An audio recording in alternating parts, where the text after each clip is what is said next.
ಶ್ರೀ ಗುರುಭ್ಯೋ ನಮಃ. ಹರಿ ಓಂ.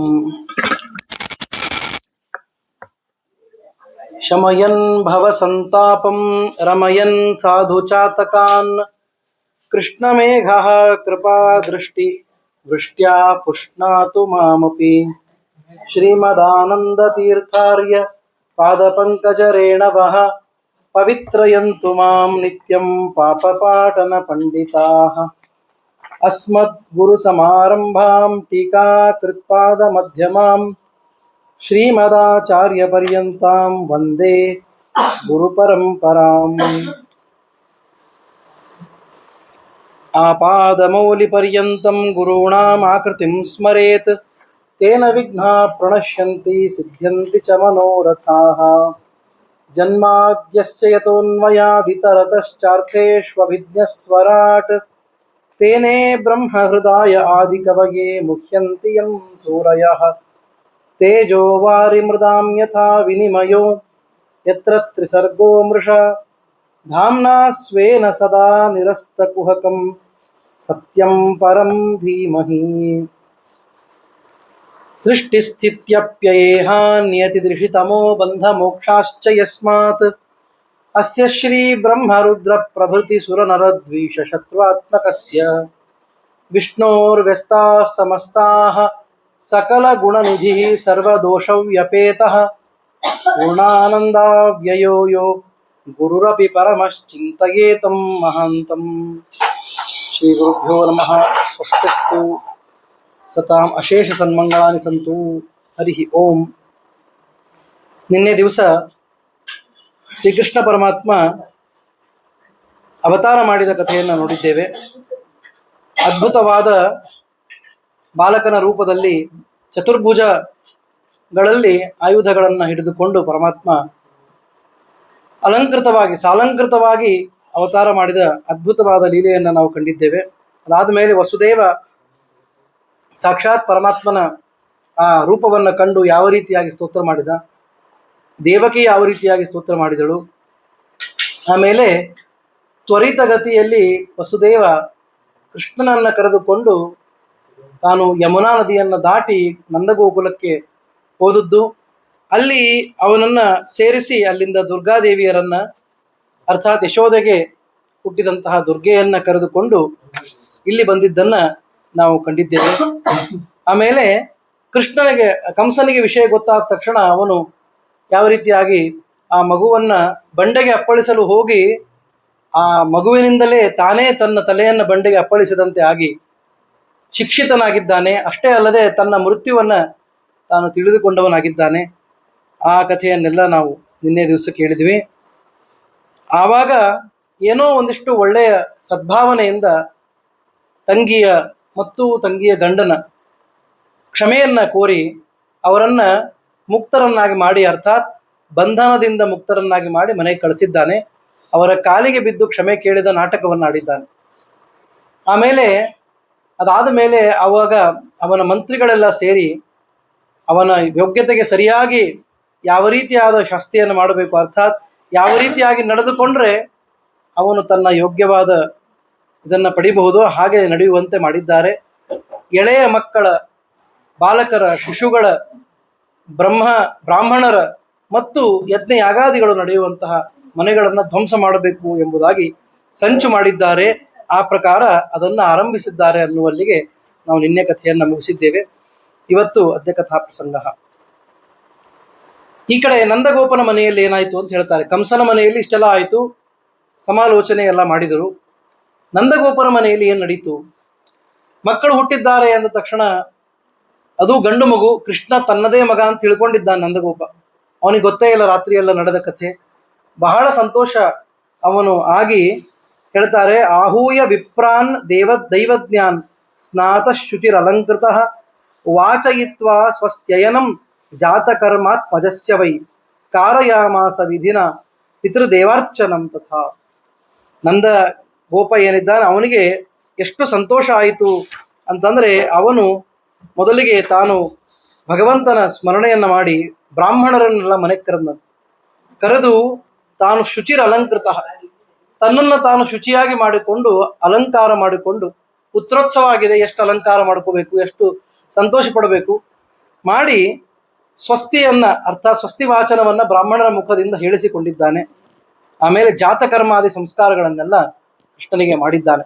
ಅರ್ಥಾತ್ ತನಗೆ ಹುಟ್ಟಿದ ಮಗು ಕೃಷ್ಣನೇ ಅಂತ ತಿಳಿದುಕೊಂಡು ಮಾಡಿದ್ದಾನೆ. ಮತ್ತೆ ಹೇಳ್ತಾರೆ, ಅವನು ಪಿತೃದೇವತೆಗಳನ್ನ ಸ್ಮರಣೆ ಮಾಡುವುದನ್ನು ಮರೀಲಿಲ್ಲ. ಪಿತೃದೇವಾರ್ಚನಂ ತಥಾ, ಯಾವುದೇ ಒಂದು ಉತ್ತಮವಾದ ಕಾರ್ಯ ನಮ್ಮ ಮನೆಯೊಳಗೆ ನಡೀತು ಅಂದ್ರೆ ನಾವು ಪಿತೃದೇವತೆಗಳನ್ನ ನೆನಪು ಮಾಡ್ಕೊಳ್ಬೇಕು. ಅವರ ಅನುಗ್ರಹ ಇಲ್ಲದೆ ಆ ಕೆಲಸ ಆಗಿರುವುದೇ ಇಲ್ಲ, ಶಕ್ಯನೇ ಇಲ್ಲ. ಹೀಗಾಗಿ ಇದು ಹೆಂಗೆ ಅಂದ್ರೆ, ಕರೆಂಟು ನಮ್ಮ ಮನೆಯವರೆಗೂ ಬಂದರೂ ನಮ್ಮ ಮಷೀನ್ವರೆಗೂ ಬರಬೇಕು ಅಂದ್ರೆ ಹೇಗೆ ಅಲ್ಲಿ ಒಂದು ವೈರ್ ಅಂತ ಬೇಕಾಗ್ತದೆ, ಹಾಗೆ ಪುಣ್ಯ ನಮಗೇ ಒದಗಿ ಬಂದರೂ ಕೂಡ ಅದು ನಮಗೆ ಬಂದು ತಟ್ಟಬೇಕಾದ್ರೆ ಅದಕ್ಕೆ ವಾಹಕರಾಗಿ ನಮ್ಮ ಪಿತೃದೇವತೆಗಳು ಇರ್ತಾರೆ. ಹೀಗಾಗಿ ನಮ್ಮ ಮನೆಯೊಳಗೆ ಅಷ್ಟೆಲ್ಲ ಅವ್ರು ಮಾಡಿರ್ತಾರಂತ ಇಷ್ಟು ಒಂದು 4 ಅಕ್ಷರ ನಾವು ಕಾಣ್ಲಿಕ್ಕೆ ಆಗ್ತದೆ ಅಂತ ಅಭಿಪ್ರಾಯ. ನಾವೇನಾದ್ರೂ ಸಮೃದ್ಧಿಯನ್ನು ಕಂಡಿದ್ದೇವೆ ಅಂದ್ರೆ ಅದು ಕೇವಲ ನಮ್ಮ ಹಿರಿಯರು ಮಾಡಿದ ಪುಣ್ಯ ಅಂತ ನಾವು ಭಾವಿಸ್ಬೇಕು. ಅದನ್ನ ತಪ್ಪದೆ ಇಲ್ಲಿ ಬರೀತಾರೆ, ಪಿತೃದೇವಾರ್ಚನಂ ತಥಾ ಅಂತ ಅನ್ನೋದಾಗಿ. ಇದು ಬಹಳ ಮಹತ್ವದ ವಿಷಯ ಅಂತ ಅದನ್ನ ಹೇಳಿದೆ. ಕಾಲೇನ ಸ್ನಾನ ಶೌಚಾಭ್ಯಾಂ ಸಂಸ್ಕಾರೈ ತಪಸೇಜ್ಜಯ ಶುದ್ಧ್ಯಂತಿ ದಾನೈ ಸಂತುಷ್ಟ್ಯ ದ್ರವ್ಯಾಣಿ ಆತ್ಮವಿದ್ಯೆಯ. ಹೇಳ್ತಾರೆ, ನಂದಗೋಪ ಏನೆಲ್ಲ ದಾನವನ್ನು ಮಾಡಿದ. ಎಳ್ಳಿನ ಪರ್ವತವನ್ನು ದಾನ ಮಾಡಿದಂತೆ. ಪರ್ವತ ಅಂದ್ರೆ ಪರ್ವತದಷ್ಟು ದೊಡ್ಡದ ಯಾವುದು ಎಳ್ಳಿನ ರಾಶಿ ಅಂತಲ್ಲ, ಒಂದು ಪ್ರಮಾಣ ಹೇಳಿದ್ದಾರೆ, ಅದು ಬಹಳ ಡೀಟೇಲ್ ಎಲ್ಲ ಹೇಳಿದ್ದಾರೆ. ಆ ಪ್ರಮಾಣದಲ್ಲಿ ಎಳ್ಳನ್ನ ಸುರಿದ್ರೆ ಗುಡ್ಡೆ ಆಗಿ ಕಾಣಿಸ್ತದೆ, ಇಷ್ಟು ಸೇರು ಇಷ್ಟು ಪಾವು ಅಂತ. ಅಷ್ಟು ಮಾಡಿದ್ರೆ ಆ ಎಳ್ಳಿನ ರಾಶಿ ಅದನ್ನು ದಾನ ಕೊಡ್ತಿದ್ರು ಅವ್ರು. ಹೆಂಗಾಗಿ ಬಿಳಿ ಎಳ್ಳು. ಹಿಂಗಾಗಿ ಆ ಎಳ್ಳನ್ನ ದಾನ ಕೊಟ್ಟರು. ಆ ದಾನ ಮಾಡಿದ ಮೇಲೆ ಅವ್ರು ಹೇಳ್ತಾರೆ, ಕಾಲೇನ ಸ್ನಾನ ಶೌಚಾಭ್ಯಾಂ ಸಂಸ್ಕಾರೈ ತಪಸೇಜ್ಜಯ ಶುದ್ಧಂತಿ ದಾನೈ ಸಂತುಷ್ಟ್ಯ. ಯಾವುದೇ ಒಂದು ದಾನವನ್ನ ಕೊಟ್ರೆ ಅದು ಯಾವಾಗ ಶುದ್ಧ ದಾನ ಅಂತ ಆಗ್ತದೆ ಗೊತ್ತೇನು? ಸಂತುಷ್ಟ್ಯ ಅಂತಂದು ಕೊಟ್ಟಾಗ ನಮಗ್ ಸಂತೋಷ ಇರ್ಬೇಕು. ನಮ್ಮ ಮನಸ್ಸಿಗೆ ಖೇದ ಆದ್ರೆ ಅದು ದಾನ ಅಂತ ಆಗೋದಿಲ್ಲ. ಅದಕ್ಕೆ ಎಷ್ಟು ಮಾಡಿದ್ರೆ ಮನಸ್ಸಿಗೆ ಕಸಿವಿಸಿ ಆಗೋದಿಲ್ಲ, ಅಷ್ಟೇ ದಾನ ಕೊಡ್ಬೇಕಂತ. ನಿಮ್ಗೆ ಇಷ್ಟು ಕೊಡ್ಬೇಕಾ, ಇಷ್ಟೇ ಕೊಡ್ರಿ. 50 ಪೈಸೆ ಆದ್ರೆ 50, 1 ರೂಪಾಯಿ ಆದ್ರೆ 1 ರೂಪಾಯಿ. ಆದ್ರೆ 50 ಪೈಸೆ ಕೊಡುವಲ್ಲಿ 1 ರೂಪಾಯಿ ಕೊಟ್ಟು ಕಷ್ಟಪಡಬೇಡ್ರಿ ಅಂತ. ಯಾಕೆಂದ್ರೆ ಅದು ಮನಸ್ಸಿಗೆ ಖೇದ ಆಯ್ತು ಅಂತಂದ್ರೆ ದಾನ ಶುದ್ಧ ಅಂತ ಆಗೋದಿಲ್ಲ, ಅದು ಅಶುದ್ಧ ದಾನ ಅಂತ ತಿಳಿಸುವುದು. ಹೀಗಾಗಿ ದಾನ ಅನ್ನೋದೇ ಮಮಕಾರ ಬಿಟ್ಟು ಇನ್ನೊಬ್ಬರಿಗೆ ಎತ್ತಿ ಕೊಡೋದು ಅಂತ ಅಭಿಪ್ರಾಯ. ಹಾಗಿದ್ದಾಗ ಮನಸ್ಸು ಏನ್ ಹೇಳುತ್ತದೋ ಅದನ್ನ ನಿಮ್ಮ ಅನುಕೂಲವನ್ನ ಸರಿದೂಗಿಸಿ ಆ ಪ್ರಕಾರ ಮಾಡಬೇಕು ಅಂತ. ಅದಕ್ಕೆ ಹೇಳ್ತಾರೆ, ಶುದ್ಧಂತಿ ದಾನೈ ಸಂತುಷ್ಟ್ಯ ದ್ರವ್ಯಾಣಿ ಆತ್ಮವಿದ್ಯೆಯ. ಇನ್ನು ಇದು ದ್ರವ್ಯಕ್ಕೆ ಈ ವಿಷಯ ಹೇಳಿದ್ರು. ಯಾವುದೇ ಒಂದು ದ್ರವ್ಯ ಶುದ್ಧ ಆಗ್ಬೇಕಾದ್ರೆ, ಆ ದ್ರವ್ಯದ ದಾನದ ಶುದ್ಧಿ ಆಗ್ಬೇಕಾದ್ರೆ ಮನಸ್ಸಿಗೆ ಸಂತೋಷ ಇದ್ರೆ ಶುದ್ಧಿ ಆಗ್ತದೆ. ಆತ್ಮಕ್ಕೆ ಅಂತಹ ಶುದ್ಧಿ ಅದಕ್ಕೆ ಹೇಳಿದ್ರು, ಅದಕ್ಕೆ ಆತ್ಮವಿದ್ಯೆಯ ಅಂತ. ಶ್ರೀಕೃಷ್ಣನ ಈ ಮಹಿಮೆಯನ್ನ ತಿಳಿಯೋದ್ರಿಂದ ಆತ್ಮಕ್ಕೆ ಶುದ್ಧಿ ಆಗ್ತದೆ. ದ್ರವ್ಯಗಳಿಗೆ ಶುದ್ಧಿ ದಾನದಿಂದ, ಆತ್ಮಕ್ಕೆ ಶುದ್ಧಿ ಶ್ರೀಕೃಷ್ಣನ ಆಗಮನದಿಂದ. ಹೀಗಾಗಿ ಅದನ್ನ ಇಲ್ಲಿ ತಿಳಿಸ್ತಾ ಇದ್ದಾರೆ. ಈ ರೀತಿಯಾಗಿ ಅವನು ದಾನ ಕೊಡುವಾಗ ಯಾವುದನ್ನೂ ವಿಚಾರ ಮಾಡದೆ ಚೆನ್ನಾಗಿ ತನ್ನ ಮನಸ್ಸಿಗೆ ತೃಪ್ತಿ ಆಗುವಷ್ಟು ದಾನವನ್ನ ಸಂಕಲ್ಪ ಮಾಡಿದ್ದಾನೆ ನಂದಗೋಪ, ಅದನ್ನ ಹೇಳಿದ್ದಾರೆ. ಆಮೇಲೆ ಎಲ್ಲಾ ಕಡೆ ನೃತ್ಯ ಗಾನಾದಿಗಳು ನಡೀತಾ ಇದೆ. ಅಲ್ಲಿರುವಂತಹ ಎಲ್ಲ ಪ್ರಜೆಗಳು ಬಹಳ ಸಂತುಷ್ಟರಾಗಿದ್ದಾರೆ. ಗೋಕುಲದ ನಿವಾಸಿಗಳು ಹೊರಗೆ ಬಂದು ಸುಗಂಧ ಜಲವನ್ನೆಲ್ಲ ಕಡೆ ಚೆಲ್ಲಿ ಅಲ್ಲಿ ಮಹಾ ಅಲಂಕಾರಗಳನ್ನೆಲ್ಲ ಮಾಡಿದ್ದಾರೆ. ದೊಡ್ಡದಾದ ಉತ್ಸವ, ಮನೆಯೊಳಗೆ ದೊಡ್ಡ ಉತ್ಸವ ನಡೀತಾ ಇದೆ ಅಂದ್ರೆ ಇಡೀ ಆ ಸಮಾಜದ ಜನ ಎಲ್ಲ ಬಂದು ಸೇರ್ತಾ ಇದೆ. ಇದು ಕೂಡ ಒಂದು ಅತ್ಯಂತ ಗಮನಾರ್ಹವಾದ ವಿಷಯ ಅಂತ. ಯಾಕಂದ್ರೆ ಒಬ್ಬರ ಮನೆಯ ಕಾರ್ಯಕ್ರಮ ಅಂದ್ರೆ ಒಬ್ಬರದೇ ಅಲ್ಲದು, ಇಡೀ ಸಮಾಜದ ಕಾರ್ಯಕ್ರಮ ಅಂತ ತಿಳಿದು ಮಾಡಬೇಕು. ಅದನ್ನ ಕೃಷ್ಣ ನಂದ ಗೋಕುಲದಲ್ಲಿ ಮಾಡಿ ತೋರಿಸಿದ್ದಾನೆ. ಈಗ ಮಾಡಿದ್ದು ಅವನು ಇನ್ನು ಬಾಲಕನಾಗಿದ್ದಾನೆ, ಮುಂದೆ ವೃಂದಾವನದಲ್ಲೂ ಗೋಕುಲದಲ್ಲೂ ಅದನ್ನು ಮಾಡಿಯೂ ತೋರಿಸಿದ್ದ. ಅದು ಎಲ್ಲ ಸಮಾಜದ ಒಂದು ಅದ್ಭುತವಾದ ಕಾರ್ಯ ಅಂತ ತಿಳಿದು ಮಾಡಬೇಕು ಅಂತ ಅದನ್ನ ಅಭಿಪ್ರಾಯ ಹೇಳ್ತಾರೆ. ಮುಂದೆ ಗೋವುಗಳಿಗೆಲ್ಲ ಅಲಂಕಾರ ಮಾಡಿದ್ರು, ಅರಿಶಿಣ ಎಣ್ಣೆ ಲೇಪನೆ ಮಾಡಿದ್ರು, ಒಳ್ಳೆಯ ನವಿಲುಗರಿಯನ್ನ ಕಟ್ಟಿ ಚೆನ್ನಾಗಿ ಅಲಂಕಾರ ಮಾಡಿದ್ರು. ಕೃಷ್ಣನ ಆಗಮನ ಆದದ್ದರಿಂದ ಗೋವುಗಳಿಗೆ ವಿಶೇಷವಾದ ಅಲಂಕಾರ ಅಂತ. ಯಾಕಂದ್ರೆ ಕೃಷ್ಣ ಗೋಕುಲ ಪ್ರಿಯ, ಆದ್ದರಿಂದ ಅವನಿಗೆ ಅದನ್ನೆಲ್ಲ ಮಾಡಿದ್ದಾರೆ ಅಂತ ಹೇಳ್ತಾರೆ. ಆಮೇಲೆ ಗೋಪಾನ್ ಗೋಕುಲ ರಕ್ಷಾಯಾಮ್ ನಿರೂಪ್ಯ ಮಥುರಾಂ ಗತಃ ನಂದಃ ಕಂಸಸ್ಯ ವಾರ್ಷಿಕ್ಯಂ ಕರಂ ದಾತುಂ ಕುರುದ್ವಹ. ನೋಡಿ ಎಷ್ಟು ಮಜಾ ಇದೆ. ಇಷ್ಟೆಲ್ಲ ಆದ್ರೂ ಕೂಡ ಅದನ್ನು ಏರ್ ಎಂಡೋ ಮಾರ್ಚ್ ಎಂಡೋ ಗೊತ್ತಿಲ್ಲ, ಅಂತೂ ಕಂಸನಿಗೆ ಕರ ಕೊಡಬೇಕು. ಆ ವೇಳೆ ಬಂದಿತ್ತು. ಮನೆಯೊಳಗೆ ಪುತ್ರೋತ್ಸವ ಆದರೂ ಅವನಿಗೆ ಸೌಡಿಲ್ಲ. ಅದಕ್ಕಾಗಿ ಅವನು ವಿಚಾರ ಮಾಡಿದ, ನಂದ ಗೋಪುರ ಬಂದು ಎಲ್ಲಾ ಗೋಪಾಲಕರನ್ನೆಲ್ಲ ಕರೆದು, ನೀವೆಲ್ಲ ಮಗುವನ್ನು ನೋಡ್ಕೊಳ್ರಿ, ಬಾಣಂತಿ ಕೂಸು ಎಲ್ಲರನ್ನ ನೀವು ನೋಡ್ಕೋಬೇಕು. ನಾನು ಈಗ ಕಂಸನ ಮನೆಗೆ ಹೋಗಿ ಅಲ್ಲಿ ಕರವನ್ನು ಕೊಟ್ಟು ಬರ್ತೀನಿ, ಅದನ್ನ ತಪ್ಪಿಸೋ ಹಂಗಿಲ್ಲ. ಸಮಯಕ್ಕೆ ಕರ ಕೊಟ್ಬಿಟ್ರೆ ಟೆನ್ಷನ್ ಇರೋದಿಲ್ಲ ಅಂತ ಹೆಂಗ ಅಂತಾರಲ್ಲ, ಆ ರೀತಿಯಾಗಿ ಮಾಡಬೇಕು ಅಂತ ಮಥುರಾ ಪಟ್ಟಣಕ್ಕೆ ಅವನು ಹೊರಟ. ವಸುದೇವ ಉಪಶ್ರುತ್ಯ ಭ್ರಾತರಂ ನಂದಮಾಗತಂ ಜ್ಞಾತ್ವಾ ದತ್ತಕರಂ ರಾಜ್ಞೆ ಯಯೌ ತದವಲೋಕನಃ. ಅವಾಗ ವಸುದೇವನಿಗೆ ಗೊತ್ತಾಯ್ತು ನಂದಗೋಪ ಮಥುರಾ ಪಟ್ಟಣಕ್ಕೆ ಬಂದಿದ್ದಾನೆ ಅಂತ ಗೊತ್ತಾಯ್ತು. ಹೀಗಾಗಿ ಮಥುರೆಗೆ ಬಂದ ಆ ನಂದಗೋಪನನ್ನ ಭೇಟಿ ಆಗಲಿಕ್ಕೆ ಅಂತ ಪಟಪಟ ಅಂತ ಎದ್ದು ಆ ವಸುದೇವ ಓಡಿ ಹೋದ್ನಂತ. ಭೇಟಿ ಆಗೋಣ, ಎಷ್ಟು ದಿನ ಆಯ್ತು ಅವನನ್ನು ಭೇಟಿ ಆಗಿಲ್ಲ. ಜೊತೆಗೆ ಅವ್ರ ಮನೆಯೊಳಗೆ ಇವನೊಂದು ಕೆಲಸ ಮಾಡಿ ಬಂದಿದ್ನಲ್ಲ, ಕೂಸನ್ನ ಅಲ್ಲಿ ಮಲಗಿಸಿ ಬಂದಿದ್ದಾನೆ. ಆಮೇಲೆ ರೋಹಿಣಿ ಬೇರೆ ಅಲ್ಲೇ ಇದ್ದಾಳೆ, ರೋಹಿಣಿಯ ಬಲಭದ್ರ ಹೇಗಿದ್ದಾನೆ ಅದೆಲ್ಲ ವಿಚಾರಿಸ್ಬೇಕು. ಈ ಎಲ್ಲ ವಿಚಾರಗಳು ಮನಸ್ಸಿನಲ್ಲಿ ಇರೋದ್ರಿಂದ ವಸುದೇವ ಹೋದಂತೆ. ಹೋದ ಮೇಲೆ ತಂ ದೃಷ್ಟ್ವಾ ಸಹಸೋತ್ಥಾಯ ದೇಹ ಪ್ರಾಣಮಿವಾಗತಂ ಪ್ರಿಯತಮಂ ದೌರ್ಭ್ಯಾಂ ಸಸ್ವಜೆ ಪ್ರೇಮ ವಿಫಲಃ. ಅತ್ಯಂತ ಪ್ರೀತ್ಯಾಸ್ಪದರಾದವರು ಬಂದಾಗ ಏನ್ ಮಾಡ್ತಾರೆ ಅಂದ್ರೆ, ನಮಗೆ ನಮ್ಮ ದೇಹಕ್ಕೆ ಪ್ರಾಣ ಬಂದಂಗ ಆಯ್ತು ಅಂತಂತಾರೆ.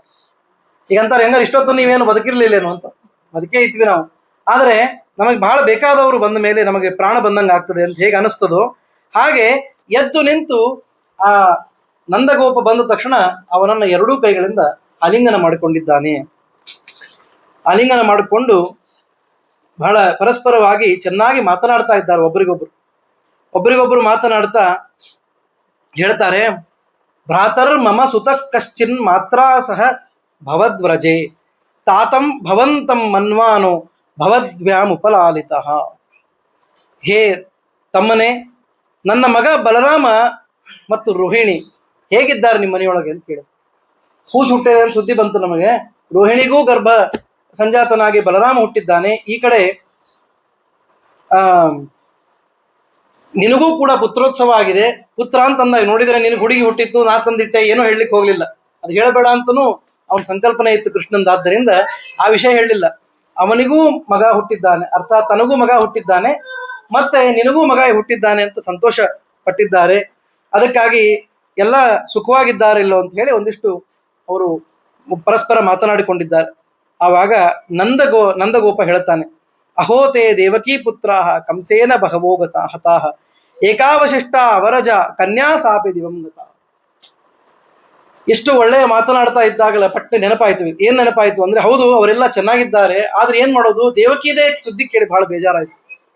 ಅಲ್ಲ, ಒಂದಾದರಂತೆ ವರ್ಷಕ್ಕೆ ಒಂದು ಮಕ್ಕಳನ್ನ ಪಡೆದ ದೇವಕಿ ಪಾಪ ಒಂದು ಕೂಸನ್ನು ಉಳಿಸ್ಕೊಳ್ಲಿಕ್ಕಾಗಲಿಲ್ಲ. ಕೊನೆಗೆ ಒಂದು ಕನ್ಯೆ ಹುಟ್ಟಿದೆ, ಇನ್ನು ಕನ್ಯೆಗೆ ಏನಾದ್ರೂ ಮಾಡೋದಿಲ್ಲ. ಯಾಕಂದ್ರೆ ಆಗಿನ ಕಾಲಕ್ಕೂ ಒಂದು ವಿಚಾರ, ಕನ್ಯೆಯರಿಂದ ನನಗೇನು ಸಮಸ್ಯೆ ಇಲ್ಲ ಅಂತ ಅವನಿಗೆ ಅನ್ಸಿರ್ಬೇಕು. ನಿನ್ನೆ ಅವನು ಕಂಸ ಹೇಳ್ಬೇಕಾದ್ರೂ ಒಂದು ಮಾತಂದ, ಏನಂತ, ಈ ದೇವತೆಗಳು ಸುಳ್ಳು ಆಡ್ಬಿಟ್ರಲ್ಲ ಅಂತ. ಯಾಕೆಂದ್ರೆ ಅಷ್ಟಮ ಗರ್ಭ ಅದು ಹೆಣ್ಣು ಮಗು ಆಗಿದೆ ಅಂತ. ಯಾಕೆ ಹೆಣ್ಣು ಮಗುವಿನ ಸಾವು ಆಗ್ಬಾರ್ದೇನು? ಅದು ಆಗೋದಿಲ್ಲ ಅಂತ ಅವನು ಅಷ್ಟು ಗಟ್ಟಿ ಇಟ್ಕೊಂಡು ನನ್ನ ಮನಸ್ಸೊಳಗೆ. ಅಂದ್ರೆ ನನ್ನನ್ನ ಕೊಲ್ಲುವವನು ಗಂಡೇ ಆಗಿರ್ಬೇಕು ಅಂತ ಒಂದು ವಿಚಾರ ಅವನ ಮನಸ್ಸಿನೊಳಗಿದೆ ಅಂತ ಅನ್ನೋದು ಅದರಿಂದ ಸ್ಪಷ್ಟವಾಗಿ ಗೊತ್ತಾಗ. ಹೀಗಾಗಿ ಅಷ್ಟಮ ಗರ್ಭನೇ ಹುಟ್ಟಿಲ್ಲ ಅಂದ್ರೆ ಆ ಮಾತು ಅನ್ಬೇಕು, ದೇವತೆಗಳು ಸುಳ್ಳು ಹೇಳಿದ್ರು. ಹುಟ್ಟೋದು ಹುಟ್ಟಿದೆ, ಅದು ಹೆಣ್ಣು ಮಗು ಅಂತ ಗೊತ್ತಾದ್ಮೇಲೆ ಹೆಣ್ಣು ಲೆಕ್ಕಕ್ಕೂ ಇಲ್ಲ ಅನ್ನುವಂತಹ ದೌಷ್ಟ್ಯ ಅವನು ತೋರಿಸಿದ್ದಾನೆ. ಅದಕ್ಕೆ ಇವನು ಅಂತಾನೆ, ಆ ಹೆಣ್ಣು ಮಗುವನ್ನಾದ್ರೂ ಅವನು ಉಳಿಸ್ತಾನೆ ಅಂತ ನಾನು ಅನ್ಕೊಂಡಿದ್ದೆ ಕಂಸ. ಅದನ್ನು ಉಳಿಸದೆ ಅದನ್ನು ಬಂಡೆಗೆ ಅಪ್ಪಳಿಸ್ಲಿಕ್ಕೆ ಹೋಗಿ ಅದು ದಿವಂಗತ ಆಕಾಶಕ್ಕೆ ಹಾರಿ ಹೋಯ್ತಂತಲ್ಲ. ಬಹಳ ದುಃಖ ಆಯ್ತು. ಇದನ್ನ ನೋಡಿದ್ರೆ ನನಗೆ ಬಹಳ ಮನಸ್ಸಿಗೆ ಖೇದ ಆಗ್ತದೆ. ಆದರೆ ಅಟ್ ದಿ ಸೇಮ್ ಟೈಮ್ ನಿನ್ನನ್ನು ನೋಡಿದ್ರೆ ಬಹಳ ಆಶ್ಚರ್ಯನೂ ಆಗ್ತದೆ ಅಂತ ಯಾರು ನಂದಗೋಪ ವಸುದೇವನಿಗೆ ಹೇಳ್ತ. ಯಾಕೆ ಅಂತ ಬರೀತಾರೆ ನೋಡ್ರಿ, ನೂನಂ ಹಿ ದೃಷ್ಟ ನಿಷ್ಠೋಯಂ ನಾದೃಷ್ಟ ಪರಮೋ ಜನಃ ಅದೃಷ್ಟ ಮಾತ್ಮನಸ್ತತ್ವಂ ಯೋ ವೇದ ನ ಸಮುಹ್ಯತಿ. ಜಗತ್ತಿನೊಳಗೆ ಯಾರು ಅದೃಷ್ಟ ತತ್ವವನ್ನು ನಂಬಿದ್ದಾರೋ, ಯಾರಿಗೆ ಭಗವಂತನ ಕರ್ತೃತ್ವದಲ್ಲಿ ವಿಶ್ವಾಸ ಇದೆಯೋ, ಅವರು ಎಂದಿಗೂ ಕೂಡ ನ ಮುಖ್ಯತಿ, ಮೋಹಕ್ಕೆ ಒಳಗಾಗುವುದಿಲ್ಲ. ಮೋಹ ಅಂತಂದ್ರೆ ವಿಪರೀತ ಜ್ಞಾನ ಅಂತ ಅರ್ಥ. ವಿಪರೀತ ಜ್ಞಾನ ಅಂದ್ರೆ ಅರ್ಥ ಏನು, ಎಷ್ಟು ಮಾಡಿದ್ವಿ ನಮಗೆ ಹಿಂಗಾಯ್ತಲ್ಲ ಅಂತ ಅನ್ನೋದು ವಿಪರೀತ ಜ್ಞಾನ. ಆದ್ರೆ ನಿಜವಾದ ಜ್ಞಾನ ಏನು ಅಂತಂದ್ರೆ, ಎಷ್ಟು ಮಾಡಿದ್ರೇನು, ಹಿಂದೆ ಮಾಡಿದ ಪಾಪ ಯಾರ ತಾತನ ಗಂಟು ಅಂತಂದಾರಲ್ಲ, ಆ ರೀತಿಯಾಗಿ ನೆನಪಾಗೋದು. ಇದು ವಿಪರೀತ ಜ್ಞಾನಕ್ಕೆ ಸರಿಯಾದ ಉತ್ತರ ಅದು. ಹಾಗಾಗಿ ನೂನಂ ಹಿ ದೃಷ್ಟ ನಿಷ್ಠೋಯಂ ನಾದೃಷ್ಟ ಪರಮೋ ಜನ. ಜಗತ್ತೊಳಗೆ ಜನ ಅದೃಷ್ಟವನ್ನು ನಂಬೋದು ಬಹಳ ಕಡಿಮೆ. ನಮಗೆ ಇಲ್ಲೇ ಡ್ರಾ, ಇಲ್ಲೇ ಬಹುಮಾನ ಬೇಕನ್ನೋರೇ ಜನ ಜಾಸ್ತಿ. ಯಾರೂ ಕೂಡ ಮುಂದೆಂದೋ ಆಗಬೇಕಾದದ್ದಕ್ಕೆ ಅಥವಾ ಇದಕ್ಕೆ ಬರಬೇಕಾದ ಫಲ ಭಗವಂತನ ಇಚ್ಛಾದಿಂದ ಬರೋದು. ಅದು ಯಾವಾಗ ಬರ್ತದೋ ಅದು ನಮ್ಮ ಕೈಯೊಳಗಿಲ್ಲ. ಇವತ್ತು ಒಳ್ಳೆ ಕೆಲಸ ಮಾಡಿದ್ವಿ, ನಾ ಹುಟ್ಟಿದ ಕ್ಷಣ ಅರ್ಥಾತ್ ಹುಟ್ಟಿದ ಆರಭ್ಯ ಇವತ್ತಿನವರೆಗೂ ಯಾವ ತಪ್ಪನ್ನೂ ಮಾಡಿಲ್ಲ ಅಂತ ಇಟ್ಕೊಳ್ರಿ. ಆದರೂ ನಮಗೆ ಗ್ಯಾರಂಟಿ ಇಲ್ಲ ನಮಗೆ ಇಲ್ಲೇ ಏನಾದರೂ ಒಂದೂ ಕಷ್ಟ ಆಗದೇ ಇದ್ದಂತೆ ನಾವು ಇರ್ತೀವಿ ಅಂತ ಯಾವ ಗ್ಯಾರಂಟಿ ಇಲ್ಲ. ಯಾಕೆಂದ್ರೆ ಗಹನ ಕರ್ಮಣೋ ಗತಿ, ಕರ್ಮದ ಗತಿ ನಮ್ಗೆ ಗೊತ್ತಾಗೋದಿಲ್ಲ. ದೇವರು ಎಲ್ಲಾ ಸೇರಿಸಿ ಮಾಡಿ ಕೊಟ್ಟಿರ್ತಾರೆ. ಇಲ್ಲ ಬರೇ ನಿಮ್ ಕಷ್ಟದ ಫಲ, ಈ ಜನ್ಮದೊಳಗೆ ಕಷ್ಟದ ಫಲನೇ ಕೊಡ್ತೀನಿ ಅಂತಂದ್ರೆ ಆ ಜನ್ಮದೊಳಗೆ 4 ಹೊತ್ತು ಬದುಕಲಿಕ್ಕೆ ಆಗೋದಿಲ್ಲ. ಎಲ್ಲಾ ಸುಖವನ್ನೇ ಕೊಡ್ತೀನಿ ಅಂತಂದ್ರೆ 4 ಹೊತ್ತು ಭಗವಂತನ ನೆನೆಸೋದಿಲ್ಲ. ಹಿಂಗಾಗಿ ಏನ್ ಮಾಡ್ತಾನವ, ಸುಖಸ್ಯಾನಂತರಂ ದುಃಖಂ ದುಃಖಸ್ಯಾನಂತರಂ ಸುಖಂ ಅಂತ ಹೇಳಿ ಮಿಕ್ಸ್ ಮಾಡಿ ಅದನ್ನು ಕೊಡ್ತಾ ಇರ್ತಾನೆ. ಹೀಗೆ ಕರ್ಮದ ಗತಿ ಇಷ್ಟು ಗಹನವಾಗಿರುವುದರಿಂದ ಅದನ್ನ ತಿಳಿಯುವ ಜನ, ಅಜ್ಞ ಜನರು ಜಗತ್ತಿನೊಳಗೆ ಬಹಳ ಇದ್ದಾರೆ. ಆದ್ದರಿಂದ ಅದನ್ನು ತಿಳಿಯೋರು ಯಾರಿಲ್ಲ. ಆದ್ರೆ ನೀನ್ ಹಂಗಲ್ಲ ವಸುದೇವ. ಇಷ್ಟೆಲ್ಲ ಆದ್ರೂ ನನಗಿಂತ ಉತ್ಸಾಹದಿಂದ ಬಂದು ನನ್ನನ್ನೇ ತಬ್ಬಿಕೊಂಡು ನನಗೇ ಪ್ರಶ್ನೆ ಕೇಳ್ತಾ ಇದ್ದಿ, ಹೇಗಿದ್ದಾರೆ ಮನೆಯೊಳಗೆಲ್ಲ ಜನ, ಮತ್ತು ನನಗೇ ಕಂಗ್ರಾಚುಲೇಟ್ ಮಾಡ್ತಾ ಇದ್ದೀನಿ ನಿನ್ನ ಗಂಡಸ ಮಗ ಹುಟ್ಟಿದ್ದಾನೆ ಅಂತ. ಎಷ್ಟು ನಿನ್ನ ಆ ಸತ್ಯನಿಷ್ಠೆ ಧರ್ಮನಿಷ್ಠೆ ಇರಬಹುದು. ಅದಕ್ಕೆ ಭಗವದ್ಗೀತೆಯಲ್ಲಿ ಕೃಷ್ಣನೇ ಹೇಳಿದ್ದಾನೆ, ಯಾನಿಶಾ ಸರ್ವಭೂತಾನಾಂ ತಸ್ಯಾಂ ಜಾಗೃತಿ ಸಂಯಮ, ಯಸ್ಯಾಂ ಜಾಗೃತಿ ಭೂತಾನೆ ಸಾನಿಶಾ ಪಶ್ಯತೋ ಮುನೆ. ಜಗತ್ನೊಳಗೆ ಜ್ಞಾನಿ ಆದವನ ಲಕ್ಷಣ ಏನ್ ಗೊತ್ತೇನ್ರಿ? ಎಲ್ಲಾರು ಯಾವ ವಿಷಯದೊಳಗೆ ಕತ್ತಲು ಮಾಡ್ಕೊಂಡಿರ್ತಾರೋ, ಎಲ್ಲಾರಿಗೂ ಯಾವುದು ರಾತ್ರಿಯೋ ಅದು ಅವನಿಗೆ ಹಗಲು, ಎಲ್ಲರಿಗೂ ಯಾವುದು ಹಗಲು ಅದು ಅವನಿಗೆ ರಾತ್ರಿ. ಏನ್ ಹೀಗಂದ್ರೆ ಅಂದ್ರೆ ಯಾವ ವಿಷಯದೊಳಗೆ ಎಲ್ಲರಿಗೂ ಅಜ್ಞಾನ ಇರ್ತದೋ, ಸಾಮಾನ್ಯ ಜನರಿಗೆ ಅಜ್ಞಾನ ಇರ್ತದೋ, ಅಲ್ಲಿ ಜ್ಞಾನಿಗೆ ಸರಿಯಾದ ಜ್ಞಾನ ಇರ್ತದೆ. ನಮಗಾಗಿ ನಾವು ಇದು ಮಾಡ್ಬೇಕು, ಅದು ಮಾಡ್ಬೇಕು, ಹಾಗಿರ್ಬೇಕು, ಹೀಗಿರ್ಬೇಕಂತ ಎಲ್ಲಾ ಲಿಸ್ಟ್ ಕೊಡೋ ಹೊತ್ತಿಗೆ ಸಾಮಾನ್ಯರು, ಜ್ಞಾನಿ ವಿಚಾರ ಮಾಡಿರ್ತಾನೆ, ನಾನು ಏನು ಮಾಡಿದರೆ ಇದರಿಂದ ಪಾರಾಗಬಲ್ಲೆ ಅಂತ ವಿಚಾರ ಮಾಡಿರ್ತಾನೆ. ಆಮೇಲೆ ಎಲ್ಲರೂ ನಾನು ಹೀಗೆ ಮಾಡಬೇಕು ಅಂತ ಯಾವುದನ್ನ ಅಂದುಕೊಳ್ತಿರ್ತಾರೋ ಅದರ ವಿರುದ್ಧವಾಗಿ ಜ್ಞಾನಿ ವಿಚಾರ ಮಾಡಿ ಅದರಿಂದ ದೂರ ಬಂದ್ಬಿಟ್ಟಿರ್ತಾರೆ. ಹಗಲಿದ್ದಲ್ಲಿ ರಾತ್ರಿ, ರಾತ್ರಿ ಇದ್ದಲ್ಲಿ ಹಗಲು, ಇದು ಜ್ಞಾನಿಯ ಲಕ್ಷಣ ಅಂತ ಹೇಳಿ ಕೃಷ್ಣ ಭಗವದ್ಗೀತೆಯಲ್ಲಿ ಹೇಳ್ತಾನೆ. ಅದೇ ಮಾತನ್ನ ನೆನಪಿಸುವಂತೆ ಈ ನಂದಗೋಪನ ಮಾತು ಇಲ್ಲಿದೆ ಅಂತ ಅನಿಸ್ತದೆ. ಕರೋ ವೈ ವಾರ್ಷಿಕೋ ದತ್ತೋ ರಾಜ್ಞೆ ದೃಷ್ಟಾ ವಯಂ ಚ ವಹ ನೇಹಸ್ಥೇಯಂ ಬಹುದಿನಂ ಸಂತಿ ಉತ್ಪಾತಶ್ಚ ಗೋಕುಲೆ. ಇದಾದ್ಮೇಲೆ ನಂದಗೋಪನಿಗೆ ವಸುದೇವನಿಗೆ ತಕ್ಷಣ ಜ್ಞಾಪಕ ಆಯ್ತು. ಅವನೇನೋ ಹೊಗಳಿದ, ಎಲ್ಲ ಆಯ್ತು, ಇನ್ನಷ್ಟು ಮಾತಾಡ್ತಾ ಕೂತ್ ಬಿಟ್ರೆ ನಿನಗೆ ಯಾವ ಮಗ ಹುಟ್ಟಿದ, ಅಲ್ಲೆಲ್ಲ ಪ್ರಶ್ನೆಗಳು ಶುರು ಮಾಡ್ತಾರೆ. ಮತ್ತೆ ಇನ್ನು ರೋಹಿಣಿ ಗರ್ಭದ ಮೇಲೂ ಅವನು ಕಣ್ಣು ಬೀಳೋದು ಬೇಡ.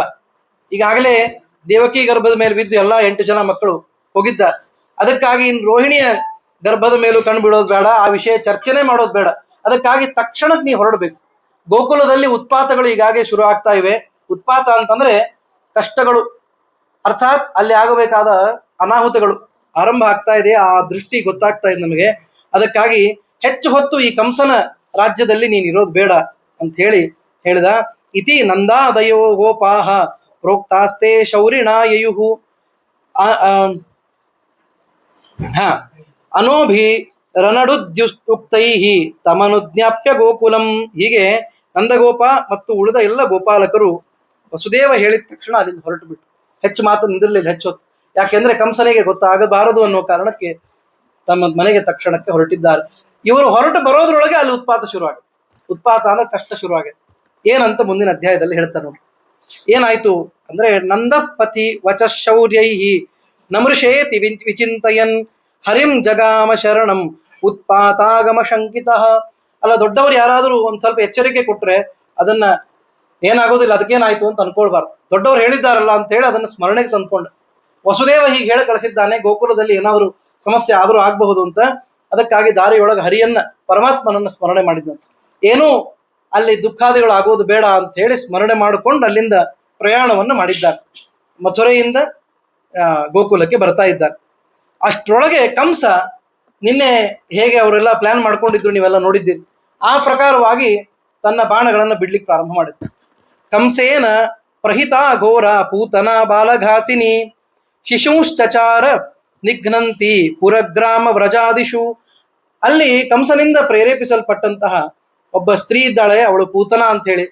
ಅವಳು ಬೇರೆ ಬೇರೆ ವ್ರಜ ಗ್ರಾಮಗಳನ್ನೆಲ್ಲ ಈಗಾಗಲೇ ದಾಟಿಕೊಂಡು ಅಲ್ಲಿರುವ ಮಕ್ಕಳನ್ನೆಲ್ಲ ಕೊಂದು ಇಲ್ಲಿಗೆ ಬಂದಿದ್ದಾಳೆ. ಗೋಕುಲದ ಪಾಳಿ ಬಂತೀಗ. ಅವಳು ಸುಮ್ಮನೆ ಡೈರೆಕ್ಟ್ ಗೋಕುಲಕ್ಕೆ ಬಂದವಳಲ್ಲ, ಅದು ಬರೀತಾರೆ ನೋಡ್ರಿ. ಪುರಗ್ರಾಮ ವ್ರಜಾದಿಶು ಶಿಶೂನ್ ನಿಘ್ನಂತಿ, ಮಕ್ಕಳನ್ನ ಕೊಲ್ತಾ ಕೊಲ್ತಾ ಬರ್ತಾ ಇದ್ದಾಳೆ. ಅಂತಹ ಘೋರರಾದಂತಹ ಕೂತನೆ ಇಲ್ಲಿಗೆ ಬಂದಿದ್ದಾಳೆ. ನಯತ್ರ ಶ್ರವಣಾದೀನಿ ರಕ್ಷೋಘ್ನಾನಿ ಸ್ವಕರ್ಮಸು ಕುರ್ವಂತಿ ಸಾತ್ವತಾಂ ಭರ್ತು ಯಾತು ಧಾನ್ಯಶ್ಚ ತತ್ರ ಹಿ. ಅದಕ್ಕೆ ಹೇಳ್ತಾರೆ, ಹಿಂದೆಲ್ಲಾ ಕಡೆ ಕೊಲ್ಲಿಕ್ಕಾಯ್ತು, ಇಲ್ಲಿ ಗೋಕುಲದಲ್ಲಿ ಒಂದನ್ನು ಕೊಲ್ಲಿಕ್ಕಾಗ್ಲಿಲ್ಲ, ಒಂದು ಶಿಶುವನ್ನು. ಯಾಕೆ? ಅದಕ್ಕೆ ಕಾರಣ ಅಂತ ಹೀಗೆ ಹೇಳ್ತಾರೆ. ಏನಂದ್ರೆ, ಎಲ್ಲಿ ಕೃಷ್ಣನ ಕಥೆ ನಡೀತದೋ ಅಲ್ಲಿ ಅನರ್ಥಗಳಾಗುವುದಿಲ್ಲ, ಎಲ್ಲಿ ಕೃಷ್ಣನ ಸ್ಮರಣೆ ಅದನೋ ಅಲ್ಲಿ ಅನರ್ಥ ಆಗುವುದಿಲ್ಲ. ಈಗಾಗಲೇ ಗೋಕುಲಕ್ಕೆ ಉತ್ಪಾತಗಳಾಗಬಾರದು ಅನ್ನೋ ಕಾರಣಕ್ಕೆ ಪ್ರಾರ್ಥನೆ ಮಾಡಿದ್ದಾನೆ ಯಾರು? ನಂದಗೋಪ. ಹೀಗಾಗಿ ಹರಿಯ ಸ್ಮರಣೆ ಆದದ್ರಿಂದ ನಂದಗೋಕುಲಕ್ಕೆ ಯಾವುದೂ ಏನೂ ಆಗಲಿಲ್ಲ. ಆದರೆ ಹಿಂದೆ ವ್ರಜದಲ್ಲಿ ಮಾತ್ರ ಅನೇಕ ಬೇರೆ ಬೇರೆ ಗ್ರಾಮಗಳಲ್ಲಿ ಎಲ್ಲ ಉತ್ಪಾತಗಳನ್ನು ಮಾಡ್ತಾ ಬಂದಿದ್ದಾಳೆ. ಹೀಗಾಗಿ ಹರಿಕಥಾ ಶ್ರವಣ ಅನ್ನೋದು ಎಲ್ಲಾ ಕಷ್ಟಗಳಿಗೆ ಅದೊಂದು ಉಪಾಯ ಎಂಬುದಾಗಿ ಇಲ್ಲಿ ತಿಳಿಸ್ತಾರೆ. ಕುರುವಂತಿ ಸಾತ್ವತಾಂ ಭರ್ತು ಯಾತು ಧಾನ್ಯಶ್ಚ ತತ್ರ ಹಿ. ಆಮೇಲೆ ಅಂತಾರೆ, ಆತ್ಮಾನಂ ಪ್ರಾವಿಶತ್ ಕಾಮಚಾರಿಣಿ ಗೋಪಿತ್ವಾ ಮಾಯಯಾತ್ಮಾನಂ ಪ್ರಾವಿಶತ್ ಕಾಮಚಾರಿಣಿ. ಹೀಗೆ ಆ ರಾಕ್ಷಸಿಯಾದಂತಹ ಯಾವ ಪೂತನ ಇದ್ದಾಳೆ, ಅವಳು ಮಾಯೆಯ, ಅವಳು ಕಾಮಚಾರಿ ಆದವಳು. ಕಾಮಚಾರಿ ಅಂದ್ರೆ ಏನು? ನಮಗೆ ಹೆಂಗ್ ಬೇಕೋ ಹಂಗೆ ಕಾಣಿಸೋದು, ಹೆಂಗ್ ಬೇಕೋ ಹಂಗೆ ಓಡಾಡೋದು. ನಾವು ಅತ್ಯಂತ ಸುಂದರಾಗಿದ್ದು ಕುರೂಪಿ ಅಂತ ಕಾಣಿಸ್ಕೊಳ್ಳೋದು. ಕುರೂಪಿಯಾದ ಒಬ್ಬ ಹೆಣ್ಣು ಮಗಳು ಸುಂದರಳಾಗಿ ಕಾಣಿಸೋದು. ಎಷ್ಟು ಸುಂದರ ಅಂತ ಮುಂದೆ ಬರೀತಾರೆ ನೋಡಿ, ಬಹಳ ಅದ್ಭುತ ಅದು. ಹೇಳ್ತಾರೆ, ಆ ಸಮಂತಾಂಭೋಜ ಆ ಸಮನ್ ಅಮಂ ಸತಾಂಭೋಜ ಕರೇಣ ರೂಪಿಣೀಂ ಗೋಪ್ಯ ಶ್ರಿಯಂ ದ್ರಷ್ಟು ಮಿವಾಗತಾಂ ಪತಿಂ. ಅಲ್ಲೇ ಅವಳು ಬಂದ ಮೇಲೆ ಆ ಪೂತನ ಯಾವ ಈ ನಂದಗೋಪನ ಮನೆಗೆ ಬರ್ತಾ ಇದ್ದಾಳೆ. ಬಂದ ತಕ್ಷಣ ಅಲ್ಲಿ ಜನ ಅಂದ್ಕೊಂಡ್ರಂತ ಏನಂತಂದ್ರೆ, ಏನಾದ್ರೂ ಕೃಷ್ಣ ಹುಟ್ಟಿದ್ದಾನೆ ಅಂತ. ಅವನು ಕೃಷ್ಣ ಅಂತ ಈಗ ಹೆಸರಿಟ್ಟಿಲ್ಲ ಇನ್ನು, ಅಂತೂ ಈ ಸುಂದರನಾದ ಅನ್ಯಾದೃಶವಾದ ಮಗು ಹುಟ್ಟಿದೆ ಅಂತ ಅನ್ನೋದಕ್ಕೆ ನೋಡ್ಲಿಕ್ಕೆ ಎಲ್ಲಿಂದನೂ ಜನ ಬರ್ತಾರಲ್ಲ, ಹಾಗೇನಾದ್ರೂ ವೈಕುಂಠದಿಂದ ಲಕ್ಷ್ಮಿನೇ ಇಳಿದು ಬಂದೇನೋ ಅಂತ ಅನ್ಕೊಂಡ್ರಂತ. ಅಷ್ಟು ಸುಂದರ ಕಾಣಿಸ್ತಿದ್ಲು ಅಂತ.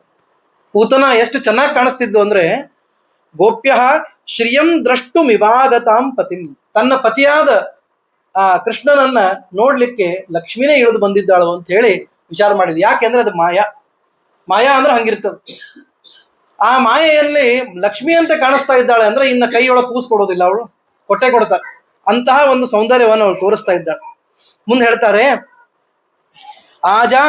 ಅಜಾನಮಾನಾಥ ನಿಶಾಚರೀಂ ಹರಿಂ ನಿಸರ್ಗ ವಿಜ್ಞಾತ ಜಗದ್ವಿಚೇಷ್ಟಿತಂ ಅನಂತಮಾರೋಪ ಯದಂಕಮಂತಕಂ ಯಥೋರಗಂ ಸುಪ್ತಂ ಅಬುದ್ಧಿರಜ್ಜುಧೀಹಿ. ಅವಳು ಬಂದು, ನಿಮ್ಮ ಕೂಸನ್ನ ನನ್ನ ತೊಡೆ ಮೇಲೆ ಕೂಡಿಸ್ರಿ, ನನ್ನ ತೊಡೆ ಮೇಲೆ ಮಲಗಿಸ್ರಿ, ನಾನು ಹಾಲು ಕುಡಿಸ್ತೀನಿ ಅಂತ ಅಂದ. ಇವಳು ಮಾಯಾ ಎಷ್ಟಿತ್ತು ಅಂತಂದ್ರೆ ಯಾರು ಇಲ್ಲೇ ಅನ್ಲಿಲ್ಲ ಅಂತ ಅವಳು. ಅದಕ್ಕೆ ಅಜ್ಞಾನ ಅನ್ನೋದು ಒಂದೊಂದ್ಸಲ ಹೇಗೆ ನಮ್ ಕೆಲಸ ಮಾಡ್ತದೆ ಅಂದ್ರೆ, ನಮಗೆ ಯಾವುದೂ ಕಾಣಿಸೋದಿಲ್ಲ. ಅಜ್ಞಾನದಿಂದ ಆವೃತವಾದ ಕಣ್ಣಿಗೆ ಏನೂ ಕಾಣಿಸೋದಿಲ್ಲ ಅನ್ಲಿಕ್ಕೆ ಇದೊಂದು ಉತ್ತಮ ನಿದರ್ಶನ.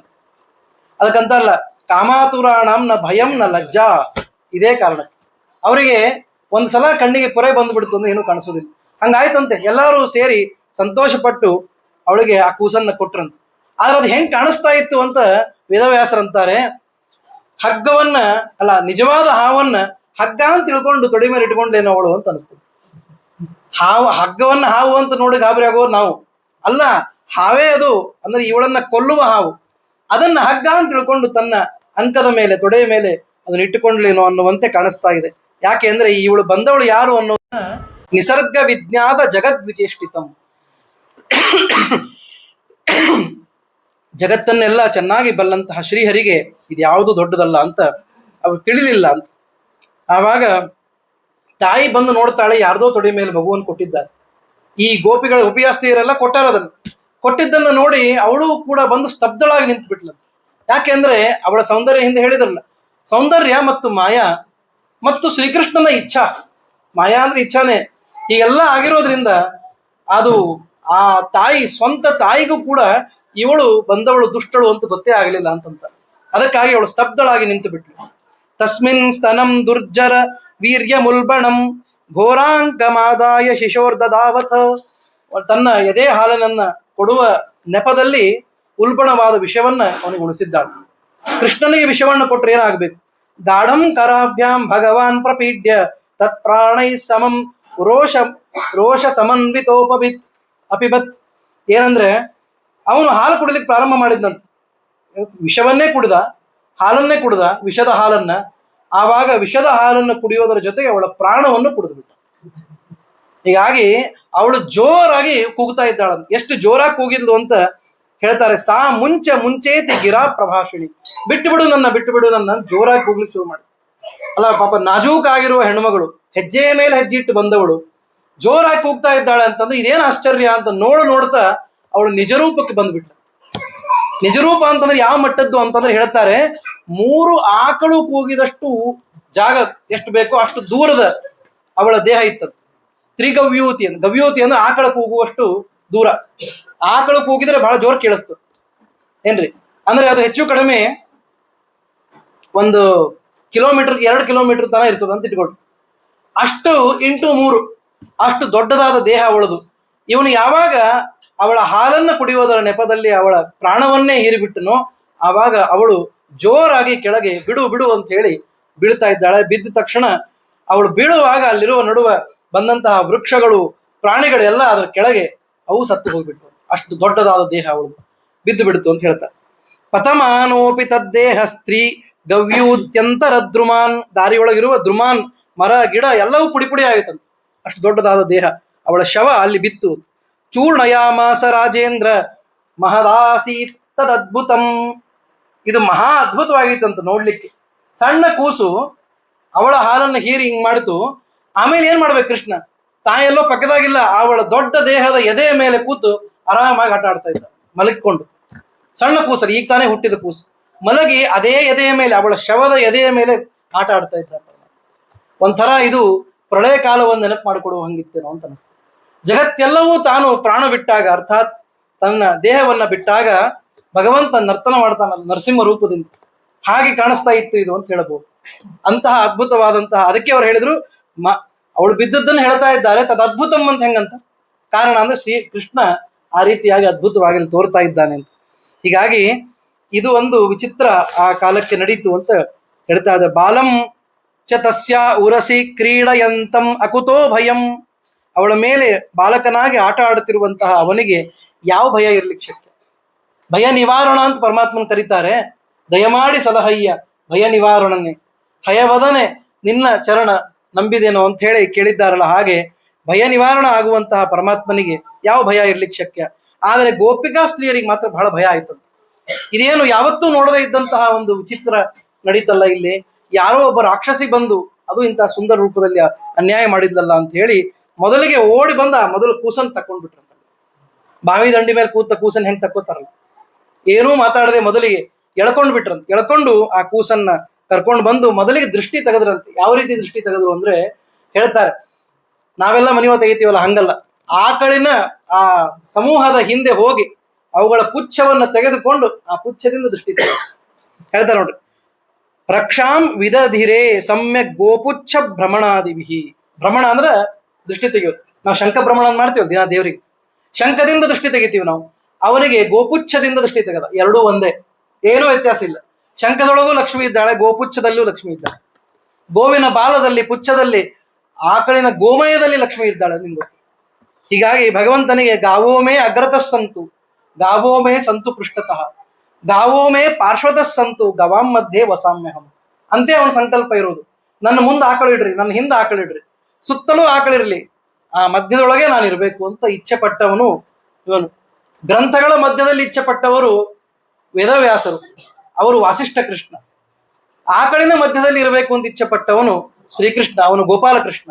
ಹೀಗಾಗಿ ಅವನಿಗೆ ಆ ಗೋವಿನ ಪುಚ್ಛದಿಂದಲೇನೆ ದೃಷ್ಟಿಯನ್ನ ತೆಗೆದಿದ್ದಾರೆ. ತೆಗೆದು ಗೋಮೂತ್ರವನ್ನ ತಂದು ಅವನಿಗೆ ಸ್ನಾನ ಮಾಡಿಸಿದ್ದಾರೆ.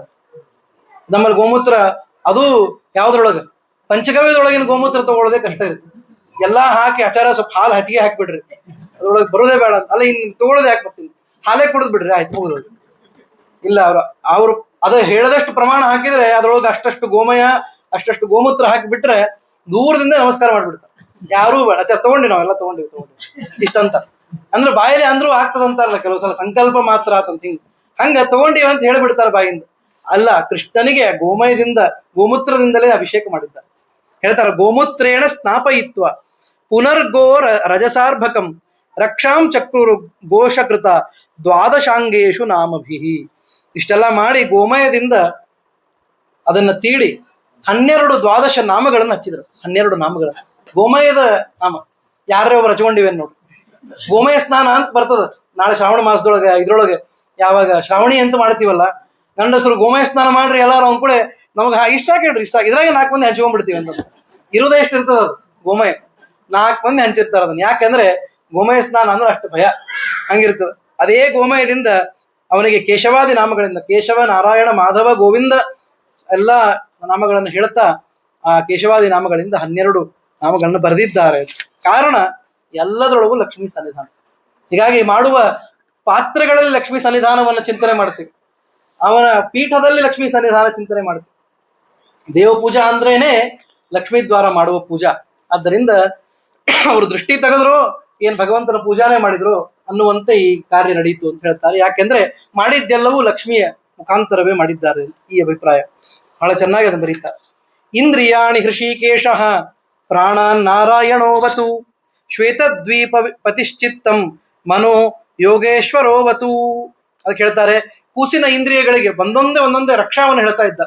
ದೃಷ್ಟಿ ತೆಗೆಯೋದು ಅಂದ್ರೆ ನಮ್ಮಲ್ಲಿ ಸುಮ್ಮ ಗಪ್ಪ ತೆಗೆದು ಬಿಡ್ತಾರಲ್ಲ, ಹಂಗಲ್ಲಿದು. ಈ ದೃಷ್ಟಿ ತೆಗೆಯೋದು ಅಂದ್ರೆ ಗೋಪುಚ್ಛದಿಂದ ಮಾಡಿದ್ರು, ಜೊತೆಗೆ ಬೇರೆ ಬೇರೆ ಆಶೀರ್ವಾದಗಳನ್ನು ಬಾಯಲ್ಲಿ ಹೇಳ್ಬೇಕಂತ. ನಿನಗೆ ಇವನು ರಕ್ಷಣಾ ಮಾಡ್ಲಿ, ಆ ರಕ್ಷಣಾ ಮಾಡ್ಲಿ, ಇವನು ರಕ್ಷಣಾ ಮಾಡ್ಲಿ ಅಂತ ಕೇಶವಾದಿ ಕೃಷ್ಣ ಪರ್ಯಂತ ಎಲ್ಲಾ ನಾಮಗಳನ್ನು ಹೇಳ್ತಾ ಒಬ್ಬೊಬ್ಬರ ರಕ್ಷಣೆಯನ್ನು ಕೋರಿದ್ರಂತ ಆ ಕೂಸಿಗೆ ಅಂತಾರ ಹೇಳಿದ್ರು ನೋಡ್ರಿ. ಹೇಳ್ತಾರೆ, ಇಂದ್ರಿಯಾಣಿ ಋಷಿಕೇಶನು ನಿನ್ನ ಇಂದ್ರಿಯಗಳನ್ನ ರಕ್ಷಣೆ ಮಾಡಲಿ. ನಮ್ಮ ಮಧ್ಯದ ಬಿಟ್ಟಿನ ಸ್ವಲ್ಪ ಇನ್ನು ಬಹಳ 20-25 ಶ್ಲೋಕ. ಅದಕ್ಕಾಗಿ ಇಂದ್ರಿಯಗಳನ್ನ ಋಷಿಕೇಶನ ಮತ್ತೆ ರಕ್ಷಣೆ ಮಾಡ್ಲಿ. ನಾರಾಯಣ ಪ್ರಾಣಾನ್ನ ಅಂದ್ರೆ ಪಂಚಪ್ರಾಣಗಳು, ಪ್ರಾಣಾಪಾನ ವ್ಯಾನೋದಾನ ಸಮಾನ. ಯಾವ ವಾಯುದೇವರ ಈ ಪಂಚ ಪ್ರಾಣಗಳು ಉಂಟು, ಆ ಪ್ರಾಣನಿಗೆ ಪ್ರಾಣ ಅಂದ್ರೆ ಚೇಷ್ಟೆಯನ್ನ ಕೊಟ್ಟವನೇ ಪರಮಾತ್ಮ.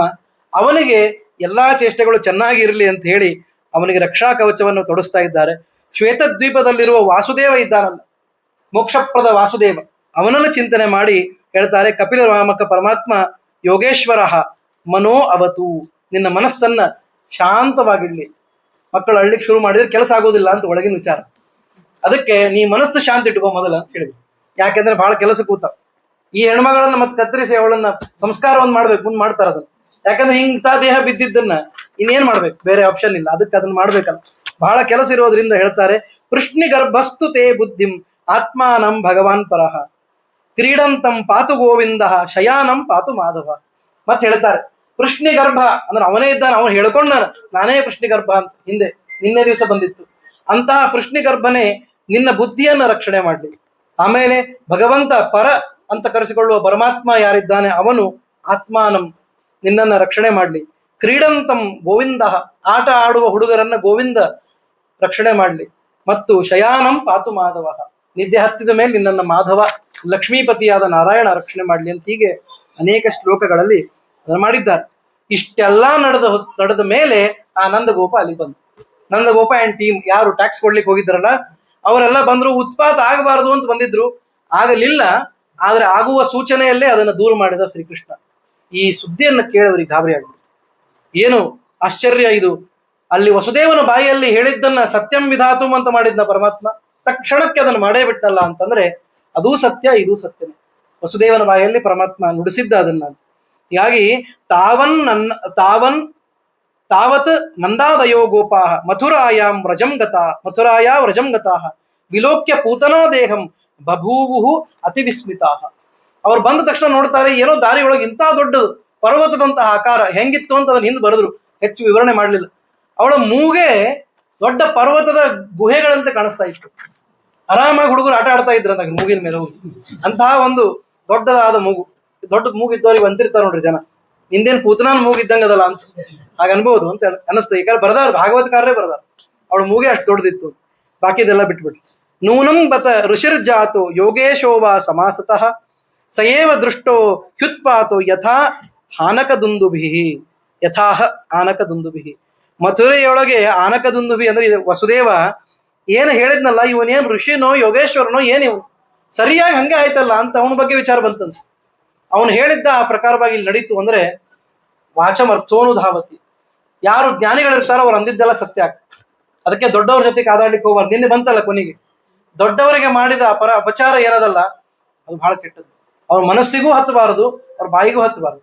ಯಾಕೆ ಅಂದ್ರೆ ಅವ್ರ ಮಾತು ಸತ್ಯ ಆಗ್ಬಿಡುತ್ತೆ. ಆದ್ದರಿಂದ ಅವನು ಏನ್ ಹೇಳಿದ್ನೋ ಅದು ಹಾಗೆ ನಡೀತಲ್ಲ ಅಂತಂದಕ್ಕೆ ಏನ್ ಮಾಡ್ಬೇಕೀಗ ವಿಚಾರ ಮಾಡಿದ್ರು. ಅದಕ್ಕೆ ಹೇಳಿದ್ರು ಎಲ್ಲಾ ಕಡೆಯಿಂದ ಕೊಡ್ಲಿ ತರಿಸ್ರಿ, ಅವ್ರಿಗೆಲ್ಲ ಕೊಡ್ಲಿ ಇದ್ದೇ ಇರ್ತಾವ ಮನೆಯೊಳಗೆ. ಯಾಕೆಂದ್ರೆ ಅವರೆಲ್ಲ ಈ ಗೋಕುಲದಲ್ಲಿ ವಾಸ ಮಾಡುವವರು, ಹಳ್ಳಿ ಒಳಗೆ ವಾಸ ಮಾಡೋರ ಹತ್ರ ಎಲ್ಲಾ ಸಲಕರಣೆ ಇರುತ್ತೆ. ಅದಕ್ಕೆ ಹೇಳ್ತಾರೆ ಕಲೇವರಂ ಪರಶುಭಿ ಚಿತ್ವಾ ತತ್ತೇ ವ್ರಜೌಕಸಃ ದೂರೇ ಕ್ಷಿಪ್ತ್ವಾ ಅವಯವಶೋ ದದುಹು ಕಾಷ್ಟವೇ ಷ್ಟಿತಂ. ಅವಳ ದೇಹವನ್ನೆಲ್ಲ ಕತ್ತರಿಸಿ ತುಂಡು ಮಾಡಿ ಗುಡ್ಡೆ ಹಾಕಿದ್ರಂತ. ಒಂದ್ ದೊಡ್ಡ ಪರ್ವತ ಆಯ್ತು ಹೊರಗೆ, ಊರ್ ಹೊರಗೆ. ಆಮೇಲೆ ಕಟ್ಟಿಗೆಯನ್ನಿಟ್ಟು ಅಲ್ಲಿ ಸಂಸ್ಕಾರ ಮಾಡಿದ್ರು. ಸಂಸ್ಕಾರ ಮಾಡಿದರೆ ಒಳ್ಳೆ ಸುಗಂಧ ಬರ್ಲಿಕ್ಕೆ ಶುರು ಆಗ್ಬಿಡುತ್ತೆ. ಏನ್ ಆಶ್ಚರ್ಯ ಆಯ್ತು. ಬಂದದ್ದು ಮಹಾ ದುಷ್ಟೇ ಆದ ಇವಳು ಅದೇನ್ ಸುಗಂಧ ಬರ್ತಾ ಇದೆಯಲ್ಲ ಅಂತ ಆಶ್ಚರ್ಯ ಆಯ್ತು. ದಹ್ಯಮಾನಸ್ಯ ದೇಹಸ್ಯ ಧೂಮಶ್ಚಾಗರು ಸೌರಭ ಉತ್ಥಿತ ಕೃಷ್ಣ ನಿರ್ಭುಕ್ತ ಸಪದ್ಯಾಹತ ಪಾಪ್ಮನಃ. ನೋಡಿದ್ರೆ ಪೂತನೆಯ ಪಾಪ ಎಲ್ಲ ನಾಶ ಆಗಿ ಕೆಟ್ಟ ವಾಸನೆ ಬರಬೇಕಾಗಿತ್ತು. ಪಾಪ ಅಂದ್ರೆ ಕೆಟ್ಟದ್ದು. ನಿಮ್ಗೆಲ್ಲ ಮಾಧವ ಬ್ರಾಹ್ಮಣನ ಕಥೆ ಕೇಳಿದ್ದೀರಿ. ವಾಂತಿ ಆಯ್ತು ಅಂತ ಹೇಳ್ತಾರೆ ಮಾಧವನಿಗೆ. ಯಾವಾಗ ಭೂ ವೈಕುಂಠದ ಸ್ಪರ್ಶ ಆದ ಮೇಲೆ, ಶ್ರೀನಿವಾಸನ ಆ ಪರ್ವತದ ಸ್ಪರ್ಶದಿಂದಲೇನೆ ಅವನ ಪಾಪಗಳೆಲ್ಲ ಹೊರಗೆ ಬಂತು. ಆವಾಗ ಭಯಂಕರವಾದಂತಹ ಆ ಹೊಗೆ ಮತ್ತು ವಾಸನೆ ಬಂತು ಅಂತೆಲ್ಲ ಹೇಳ್ತಾರೆ. ಪಾಪನೇ ಹಂಗಿರ್ತದಂತ. ಪಾಪ ಅನ್ನೋದೇ ಅಷ್ಟು. ಅದಕ್ಕೆ ನಾವು ಪಾಪಾತ್ಮ ಪಾಪ ಸಂಭವ ಅಂತ ಕರೆಯೋದು. ಯಾಕೆಂದ್ರೆ ನಾವೆಲ್ಲ ದುರ್ಗಂಧ ಯುಕ್ತರು ಅಂತ ಅಭಿಪ್ರಾಯ. ಹಾಗಾಗ್ಬೇಕಾಗಿತ್ತು. ಇದೇನು ಆಶ್ಚರ್ಯ ಇದು, ಸುವಾಸನೆ ಬಂತಲ್ಲ, ಇದು ಹೆಂಗೆ ಸಾಧ್ಯ ಅಂತಂದಾಗ ಅದಕ್ಕೆ ಹೇಳ್ತಾರೆ ಪೂತನ ಲೋಕ ಬಾಲಗ್ನಿ ರಾಕ್ಷಸೀ ರುಧಿರಾಶನ ಜಿಗಾಂಸಯಾಪಿ ಹರಯೇ ಸ್ತನಂ ದತ್ವಾಪ ಸದ್ಗತಿಂ. ಜನ ಎಲ್ಲ ಅಲ್ಲಿಗೆ ಶುರು ಮಾಡಿದ್ರು. ಏನಿದ್ಲೋ ಏನ್ ಬಿಟ್ಲು, ಕೃಷ್ಣನ ತೊಡೆ ಮೇಲೆ ಕುಡಿಸ್ಕೊಂಡ್ಲು, ಅವಳ ಎದೆ ಹಾಲನ್ನು ಕುಡಿಸಿದ್ಲಲ್ಲ, ಅಷ್ಟೇ ದೊಡ್ಡ ಪುಣ್ಯ ಆಗೋಯ್ತಕ್ಕಿಗೆ ಅಂತ ಎಲ್ಲಾರು ಹಂಗ್ ಮಾತಾಡಿದ್ರು. ಸತ್ಯವನ್ನ ಆಚಾರ ಹೇಳ್ತಾರೆ. ಆದ್ರೂ ಕೂಡ ಜನರಿಗೆ ಅನಿಸಿದ್ದೇನು ಅಂತಂದ್ರೆ ಆ ಕ್ಷಣ ಮಾತ್ರ ಸಂಸ್ಪರ್ಶನದಿಂದ ಏನ್ ಪಾವಿತ್ರ್ಯ ಇರಬೇಕು ಅವಳದು, ಅದರಿಂದ ಈ ಸುಗಂಧ ಬಂದಿರಬೇಕು ಅಂತ ಜನ ಎಲ್ಲ ಮಾತಾಡಿದ್ರು. ಕಿಂ ಪುನಃ ಅದೇ ಇರಬಹುದು ಅಂತ. ಆದ್ರೆ ನಿಜವಾಗಿ ನೋಡಿದ್ರೆ ಅಲ್ಲಿ ಜೀವದ್ವಯ ಆವೇಶ ಅಂತ ಇಲ್ಲಿ ಹೇಳಿದ್ದಾರೆ. ಪೂತನೆಯಲ್ಲಿ ತಾಟಕೆ ಮತ್ತು ಊರ್ವಶಿ ಇಬ್ರು ಇದ್ದಾರೆ. ಆ ತಾಟಕೆಗೆ ಅವಳ ಗತಿ ಆಯಿತು. ಅದರಿಂದ ಆ ಕಪ್ಪಾದ ದೇಹ ಅಲ್ಲಿ ಸುಟ್ಟು ಹೋಯ್ತು. ಊರ್ವಶಿ ಅಲ್ಲಿ ಇದ್ದದ್ದರಿಂದ, ಊರ್ವಶಿ ಅಂದ್ರೆ ಏನು ಸಾಮಾನ್ಯ ಮನುಷ್ಯರವರು, ದೇವತೆಗಳೇ, ದೇವತಾ ಸ್ತ್ರೀ ಆದ್ದರಿಂದ ಅಲ್ಲಿ ಸುಗಂಧವಾದದ್ದು. ಅವಳು ಅಲ್ಲಿಂದ ನಿರ್ಗಮನ ಆಗ್ತಾ ಇದ್ದಾಳೆ ಅನ್ನುವುದರ ಸಂಕೇತವಾಗಿ ಸುಗಂಧವು ಅಲ್ಲಿ ಕಾಣಿಸ್ಕೊಳ್ತು ಅಂತ ಹಿಂಗ ಅಭಿಪ್ರಾಯ ಹೇಳ್ತಾರೆ. ಸಾಮಾನ್ಯ ಲೋಕದ ದೃಷ್ಟಿಯಿಂದ ಆದ್ರೂ ಇದು ಬಹಳ ಸತ್ಯನೇ ಅನಿಸ್ತದೆ. ಕೃಷ್ಣನನ್ನ ಸ್ಪರ್ಶ ಮಾಡಿದ್ಲು, ಹಾಲು ಕುಡಿಸ್ತೀನಿ ಅಂತ ಅಂದಲ್ಲ, ಬಾಯಿಯಿಂದ ಒಳ್ಳೆ ಮಾತಾಡಿದ್ದಕ್ಕೂ ಅವಳಿಗೆ ಇಷ್ಟು ಪುಣ್ಯ ಬಂದಿರಬಹುದು ಅಂತ ಅನಿಸ್ತದೆ. ಕೆಲವು ಸಲ ಅದನ್ನೇ ಅಂತಾರ, ಬಾಯಿಯಿಂದ ಆದ್ರೂ ಯತತೋಪಿ ಹರೇ ಪದ ಸಂಸ್ಮರಣೆ ಸಕಲಂ ಹೆಗಮಾಶು ಲಯಂ ಬ್ರಜತಿ. ನೀವು ಪ್ರಯತ್ನ ಪಟ್ಟಾದ್ರೂ ಒಂದೆರಡು ಮಾತು ಒಳ್ಳೇದಾಡ್ಬೇಕು. ಆಗೋದಿಲ್ಲ ನಿಮ್ ಕೈಲಿ ಅಂತ ಇಟ್ಕೊಳ್ರಿ, ನಾ ಈ ಸಲ ಚಾತುರ್ಮಾಸ್ಯ ಮಾಡ್ತೀನಿ ಸುಮ್ನೆ ಅನ್ನೋದು ಬಾಯಿಲಿ. ಅಂದ್ರೆ ಸುಮ್ನೆ ಅನ್ನೋದು ಅಂದ್ರೆ ಪ್ರಯತ್ನ ಮಾಡ್ಬೇಕು ಅಂತ ಪೂರ್ಣ ಯಾವಾಗಲೂ ಅನ್ಕೋತೇ ಇರೋದು. ಒಂದು 20 ವರ್ಷ ಆದ್ರೆ ಅನ್ಲಿಗತ್ತೀನಿ ನಾನು ಆಚಾರ. ಅದಕ್ಕೊಂದು ಸ್ವಲ್ಪರೇ ಪುಣ್ಯ ಬಂದಿರ್ಬೇಕಲ್ಲ ಅಂತಂದ್ರೆ ಹಂಗಲ್ಲ, ಪ್ರಯತ್ನ ಮಾಡ್ತಾ ಇರ್ಬೇಕು. ಆದಾಗಲಿ. ಆದರೆ ಒಳ್ಳೆ ಮಾತುಗಳನ್ನ ಧರ್ಮ ಮಾಡ್ತೀನಿ ಅಂತ ಮಾತನ್ನ ಆಡ್ತಾ ಇದ್ರೆ ದೇವರು ಒಂದ್ ದಿವಸ ಅದನ್ನ ಸತ್ಯ ಮಾಡ್ತಾರೆ. ಹೀಗಾಗಿ ಒಳ್ಳೆಯ ಮಾತುಗಳನ್ನಾದ್ರೂ ಆಡಬೇಕು ಅಂತ ಈ ಅರ್ಥದಿಂದ ಸ್ವಲ್ಪ ಕೃಷ್ಣನ ಸ್ಪರ್ಶವಾದದ್ದರಿಂದ ಹಿಂಗಾಗಿರ್ಬಹುದು ಅಂತ. ಕಿಂ ಪುನಃ ಶ್ರದ್ಧೆಯ ಭಕ್ತ್ಯ ಕೃಷ್ಣಾಯ ಪರಮಾತ್ಮನೆ ಯಚ್ಛನ್ ಪ್ರಿಯತಮಂ ಕಿಂಚಿತ್ ರಕ್ತಾಹ ತನ್ಮಾತರೋ ಯಥಾ. ನೋಡ್ರಿ ಹೇಳ್ತಾರೆ, ಇಷ್ಟು ದುಷ್ಟ ಭಾವನೆಯಿಂದ ಹಾಲು ಕೊಟ್ಟ ಹೆಣ್ಣು ಮಗಳಿಗೆ ಇಷ್ಟು ಸದ್ಗತಿ ಆಗುವುದಾದ್ರೆ, ಒಳ್ಳೆಯ ಭಾವನೆಯಿಂದ ಕೃಷ್ಣನಿಗೆ ಹಾಲು ಅರ್ಪಿಸಿದರೆ ನಮಗೇನಾಗ್ಲಿಕ್ಕಿಲ್ಲ. ಈ ಎಲ್ಲ ತಾಯಂದಿರು ಯಾರು ಕೊಟ್ಟಿದ್ದಾರೆ, ನಿಜವಾದ ತಾಯಂದಿರಲ್ಲಿ ಇದ್ದಾರೆ. ಆ ವ್ರಜದ ಗೋಕುಲ ನಾರಿಯರಿಗೆ ಎಷ್ಟು ಪುಣ್ಯ ಬಂದಿರ್ಲಿಕ್ಕಿಲ್ಲ ಅಂತ ಒಂದು ಉದ್ಗಾರ ಹೇಳಿ. ಇದು ಸತ್ಯನೇ ಅಂತ ವಾದರಾಜ ಸ್ವಾಮಿಗಳವರು ಅಂತ.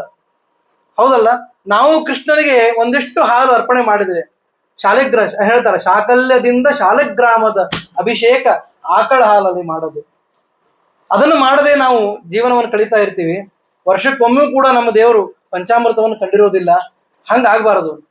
ಅದಕ್ಕಾಗಿ ದೇವರಿಗೆ ಒಂದಿಷ್ಟು ಅರ್ಪಣೆಯನ್ನ ಮಾಡಿದರೆ ಅದು ನಮಗೆ ದೇವರು ಅನಂತವಾಗಿ ಕೊಡ್ತಾನೆ. ಆದ್ದರಿಂದನೂ ಕೂಡ ಭಕ್ತಿಯಿಂದ ಶ್ರದ್ಧೆಯಿಂದ ಸ್ವಲ್ಪ ಆದ್ರೂ ಪತ್ರಂ ಪುಷ್ಪಂ ಅಂತ ಹೇಳಾನ. ಹಂಗೆ ಅಂದಾಗ ಆಚಾರ್ಯ ಯಾವಾಗ ನಾವು ಅದಕ್ಕೆ ಅದನ್ನೇ ಇಟ್ಟಿವ್ರಿ ಆಚಾರ. ಮನೆಯೊಳಗೆ ನೀರೇ ಇಟ್ಬಿಟ್ಟು ಬೇರೆ ಏನು ಇಡಂಗ, ನೈವೇದ್ಯಕ್ಕೆ ಒಂದು ನೀರು, ಅನುಕೂಲ ಆದ್ರೂ ಬೆಲ್ಲ ಅಂತ. ಇಷ್ಟು ಮಾಡ್ಲಿಕ್ಕೆ ಇಟ್ಟಿವಿ ನಾವು. ಯಾಕಂದ್ರೆ ದೇವರು ಅಷ್ಟಕ್ಕೆ ಪ್ರೀತಿ ಆಗ್ತಾನೆ. ಅಷ್ಟೇ ಪ್ರೀತಿ ಆಗೋದು ಸತ್ಯ. ಏನೂ ಇಲ್ಲದೆ ಇದ್ದಾಗ, ಕಷ್ಟ ಇದ್ದಾಗ ಅಂತಾರೆ.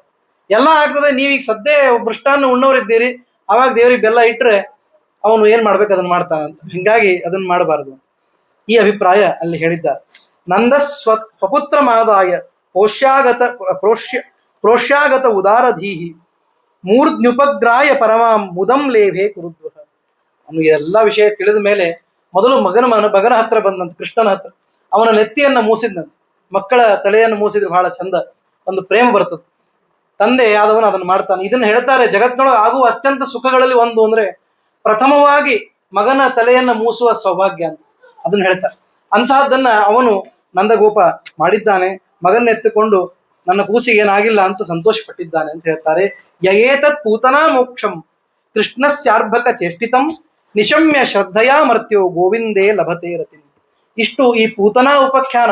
ಇದನ್ನು ಕೇಳಿದ್ರೂ ಕೂಡ ಯಾರು ಮತ್ತೆ ಈ ಪೂತನಾ ಉಪಾಖ್ಯಾನ ಅರ್ಥಾತ್ ಅವಳ ಮೋಕ್ಷ ಮತ್ತು ಕೃಷ್ಣನು ಮಾಡಿದ ಈ ಅರ್ಭಕ ಚೇಷ್ಟೆ, ಅತೀ ಸಣ್ಣ ವಯಸ್ಸಿನಲ್ಲಿ ಮಾಡಿದ ಮೊದಲನೇ ಬಾಲೆ ಸಿಕ್ಸರ್ ಹೊಡಿದಂತ ಇದನ್ನು, ಅದನ್ನ ಯಾರು ಕೇಳ್ತಾರೋ ಅವರಿಗೆ ಗೋವಿಂದೇ ಲಭತೆ ರತಿಂ, ಭಗವಂತನಲ್ಲಿ ವಿಶೇಷವಾಗಿ ಭಕ್ತಿ ಉಂಟಾಗ್ತದೆ ಅಂತ ಹೇಳ್ತಾ ಈ ಅಧ್ಯಾಯವನ್ನು ಅಲ್ಲಿ ಮುಗಿಸ್ತಾರೆ. ಮುಂದೆ ಸ್ವಲ್ಪ ಹೊತ್ತಿಗೆ ಬಾಲಕೃಷ್ಣ ಆಟ ಆಡ್ಕೊಂಡಿದ್ದಾನೆ.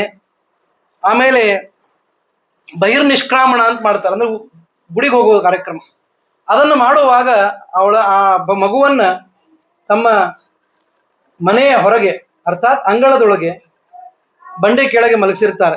ಪೂತನಾನ್ ಕೆಲಸ ಮುಗೀತಲ್ಲ, ಅದು ಗೊತ್ತಾಯ್ತು ಅವನಿಗೆ.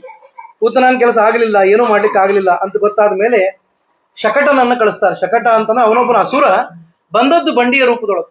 ಆ ಬಂಡಿಯಲ್ಲಿ ಅವನೇ ಬಂದು ಕೂತಿದ್ದಾನೆ. ಅವನ ಮೇಲೆ, ಮಗುವಿನ ಮೇಲೆ ಅವನು ಆಕ್ರಮಣ ಮಾಡಬೇಕು ಅಂತ ಅವನು ಕೂತಿದ್ದಾನೆ. ಆವಾಗ ಶ್ರೀಕೃಷ್ಣ ಪರಮಾತ್ಮ ತನ್ನ ಕಾಲಿನ ಬೆರಳಿನ ಸ್ಪರ್ಶದಿಂದಲೇನೆ ಆ ಶಕಟನನ್ನ ದೂರ ಮಾಡಿಬಿಡ್ತಾನೆ. ಇದು ಕೂಡ ಅರ್ಭಕ ಚೇಷ್ಟನೆ.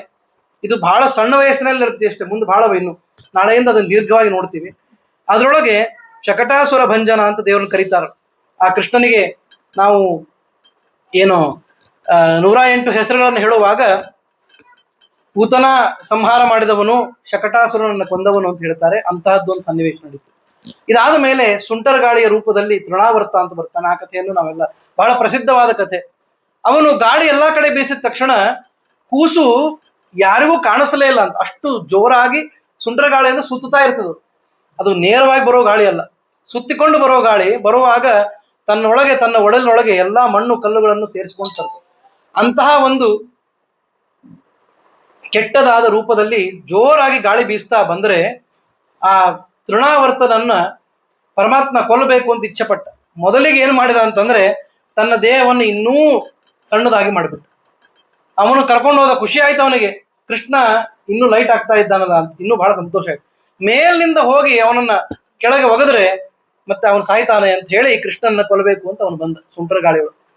ಆವಾಗ ಪರಮಾತ್ಮ ಇನ್ನೂ ಎತ್ತರಕ್ಕೆ ಹೋಗಲಿ ಅನ್ನೋದಕ್ಕೆ ಅವನನ್ನ ಮೇಲಕ್ಕೆ ಕಳಿಸ್ತಾ ಇದ್ದಾನೆ. ಯಾಕಂದ್ರೆ ಪೂರ್ಣ ಮೇಲಕ್ಕೆ ಕಳಿಸೋದದ, ಅದಕ್ಕಾಗಿ. ಹಿಂಗಾಗಿ ಅವನು ಮೇಲಕ್ಕೆ ಕಳಿಸಿದಾಗ ಆಮೇಲೆ ಭಗವಂತನ ದೇಹ, ಕೃಷ್ಣನ ದೇಹ ಎಷ್ಟು ಭಾರ ಆಯಿತು ಅಂತಂದ್ರೆ ಅವನಿಗೆ ತಡ್ಕೊಳ್ಳಿಕ್ಕಾಗದೇ ಇದ್ದಾಗ ಅವನನ್ನು ಸಮೇತವಾಗಿ ತಾನೇ ಅಪ್ಪಳಿಸಿ ಅಲ್ಲಿ ಬಿದ್ದು ಸಾಯ್ತಾನೆ ಅಂತ ತೃಣಾವರ್ತನ ಕಥೆ ಹೇಳ್ತಾರೆ.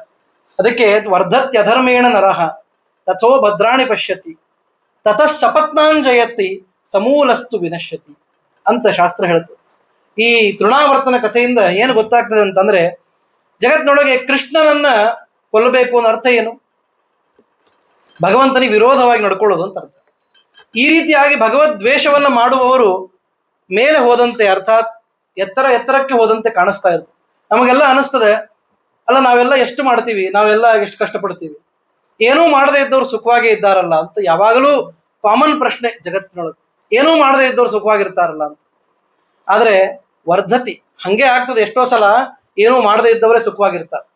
ಆದರೆ ಅವರು ಮೊದಲಿಗೆ ಬೆಳೀತಾರೆ, ಬೆಳೆದದ್ದು ಜೊತೆಗೆ ಬೇರೆ ಎಲ್ಲಾ ಕಷ್ಟಗಳನ್ನು ಗೆದ್ದಂಗೆ ತೋರ್ತಾರೆ. ಆದರೆ ಸಮೂಲಸ್ತು ವಿನಶ್ಯತಿ, ಅವ್ರಿಗೆ ಎಂದು ಶಾಸ್ತಿ ಆಗ್ತದೋ ಅವ್ರು ಮತ್ತೆ ಹೇಳಲಿಕ್ಕೆ ಆಗೋದಿಲ್ಲ, ದೇವರು ಶಾಸ್ತಿ ಮಾಡಿಬಿಡ್ತಾರೆ. ಹೀಗಾಗಿ ಅಧರ್ಮದ ದಾರಿಯನ್ನು ನೋಡಿ ನಾವು ಚ್ಯುತರಾಗಬಾರದು. ಅಧರ್ಮದ ದಾರಿ ಅಧರ್ಮಕ್ಕೆ, ಅಧರ್ಮದೊಳಗೆ ಕದಾಚಿತ್ ಉಚ್ಛ್ರಾಯನೂ ಬರ್ತದೆ, ಕೆಳಗೂ ಬರ್ತದೆ. ಹೀಗೆ ತೃಣಾವರ್ತನ ಕಥೆಯಿಂದ ಗೊತ್ತಾಗ್ತದೆ. ಅವನ ಕೈಯೊಳಗಿರುವ ವಸ್ತು ಭಾರವಾಗಿಲ್ಲ ಅಂತ ಹೇಳಿ ಮೇಲೆ ಹೋದ ಹೋದ ಹೋದ. ನಾನು ವಿರೋಧ ಮಾಡಿದ್ದೇನೂ ಪ್ರಾಬ್ಲಮ್ ಇಲ್ಲ, ಯಾಕೆಂದ್ರೆ ನೋಡ್ರಿ ನಾನು ಬೆಳಿತಾನೆ ಇದ್ದೀನಿ ಅಂತ ಅವನಿಗೆ ಅನಿಸ್ತು. ಆದರೆ ಯಾವಾಗ ಕೃಷ್ಣ ತನ್ನ ಭಾರವನ್ನ ತೋರಿಸಿದ, ಯಾವ ಭಾರ ಅದು? ವೈಕುಂಠ ಅಲ್ಲ, ಬ್ರಹ್ಮಾಂಡವನ್ನೇ ಹೊಟ್ಟೆಯೊಳಗೆ ಹೊತ್ತವನ ಭಾರ ಎಷ್ಟು ವಜ್ಜಿದಿರಬೇಕು.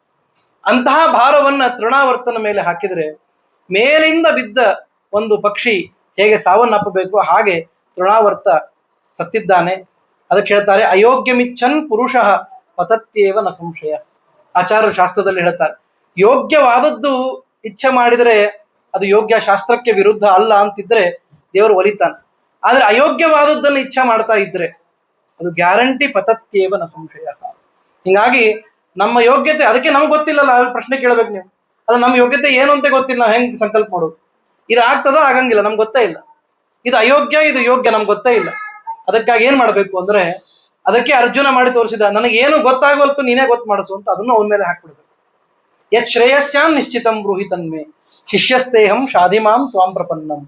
ನನಗೆ ಯಾವುದು ಯುಕ್ತ ಯಾವುದು ಅಯುಕ್ತ ಅಂತ ಗೊತ್ತಿಲ್ಲ, ಯಾವುದು ಪುಣ್ಯ ಯಾವುದು ಪಾಪ ಅಂತ ಗೊತ್ತಿಲ್ಲ, ಅಥವಾ ಯಾವುದು ಯೋಗ್ಯ ಯಾವುದು ಅಯೋಗ್ಯ ಅಂತ ಗೊತ್ತಿಲ್ಲ. ಅವಾಗ ಏನ್ ಮಾಡಬೇಕು ಅಂತಂದ್ರೆ ಭಗವಂತನ ಮೇಲೆ ಅದನ್ನು ಹಾಕಿಬಿಡ್ಬೇಕು. ನೀನೇ ಅದನ್ನ ನೋಡ್ಕೋ ಸ್ವಾಮಿ ಅಂತ ಹೇಳಿ ಅವನಿಗೆ ಹೇಳ್ಬೇಕು. ಹೀಗಾಗಿ ಪುರುಷ ಪ್ರಯತ್ನವನ್ನು ಬಿಡೋದಿಲ್ಲ, ಆದ್ರೆ ಪುರುಷ ಪ್ರಯತ್ನ ಹೇಗೆ ಮಾಡಬೇಕು ಅದನ್ನು ನೀನು ಮಾಡಿಸುವಂತ ದೇವರಿಗೆ ಪ್ರಾರ್ಥನಾ ಮಾಡಿ. ಇದಕ್ಕೆ ಸಮಗ್ರ ಶರಣಾಗತಿ ಅಂತ ಕರೀತಾರೆ. ನೀವು ಸಖ್ಯಂ ಆತ್ಮನಿವೇದನಂ ಅಂತ ಹೇಳುವಾಗ ಆತ್ಮನಿವೇದನ ಅಂದ್ರೆ ಇದೆ, ಏನೂ ಗೊತ್ತಿಲ್ಲ ಅಂತ ಹೇಳಿ ಪರಮಾತ್ಮನ ಕಾಲಿಗೆ ಬಿಡೋದು.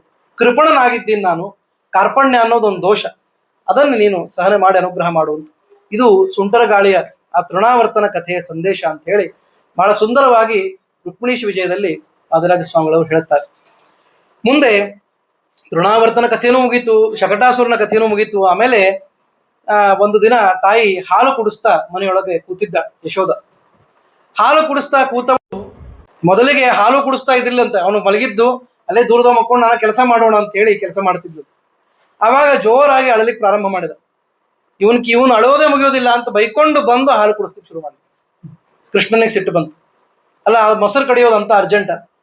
ಈಗ ಮೊಸರನ್ನ ಕಡಿದು ಬೆಣ್ಣೆ ತೆಗೆದು ಏನ್ ಮಾಡೋದು? ನನಗೆ ಕೊಡೋದಲ್ಲ, ಮತ್ತೆ ನನಗಾಗೆ ಮಾಡೋದು ಅಂದ್ಮೇಲೆ ನಾ ಹೇಳಿದ್ದೇನೆ ಮೊದಲು ಮಾಡ್ಬೇಕಲ್ಲ.